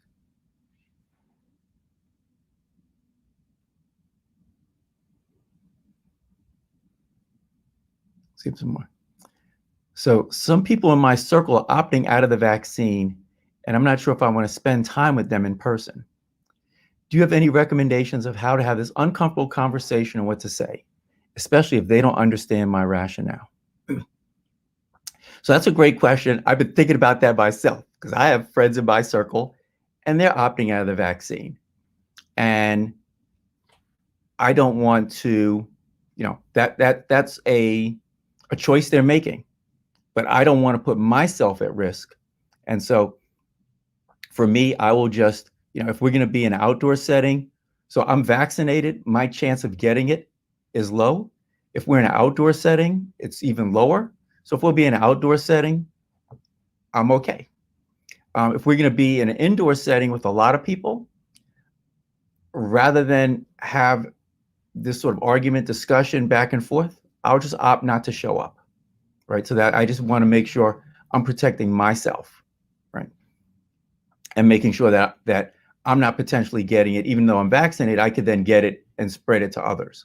So for me, the way I operate is if it's a low risk setting, particularly it's going to be outdoors, maybe there's a few people indoors, just a couple, and only one or two are not vaccinated, and it's not a close setting, then I feel I'm pretty safe. But if I don't know, or I do know, and there's not, and a large portion of people are not vaccinated, and it's an indoor setting, or if it's an outdoor setting and very crowded, I'm just not going to go. And that avoids the conversation, it avoids the issues. And if people want to know, ask me why, I'm happy to tell them why. And that's simple. And if they want me there that badly, that's a choice they'll make. Otherwise, I'm going about doing my own thing. So I want to thank everybody for these great questions. Hopefully the answers were of some help. Want everybody to continue to stay safe, preferably vaccinated, but if not, then do everything possible to protect yourself and prevent from getting the infection and prevent from spreading it to others. I know some people don't think it's serious. We've almost lost 600,000 Americans to it. The rates are down right now. A couple months ago, during a presentation like this, by the time this presentation was over, maybe 100 people in America would have died from COVID. Now we're down to maybe 30 people would have died from COVID during this presentation, or even 20. So that's much better. But it's still happening, it's still going on. And so we still want to do what we can do to both protect ourselves and protect our loved ones. So thank you. I hope, again, you've enjoyed this symposium on mental health, because that's critically important, because we want to think about, we want to be healthy in multiple ways. And thank you for the opportunity to chat with everybody today.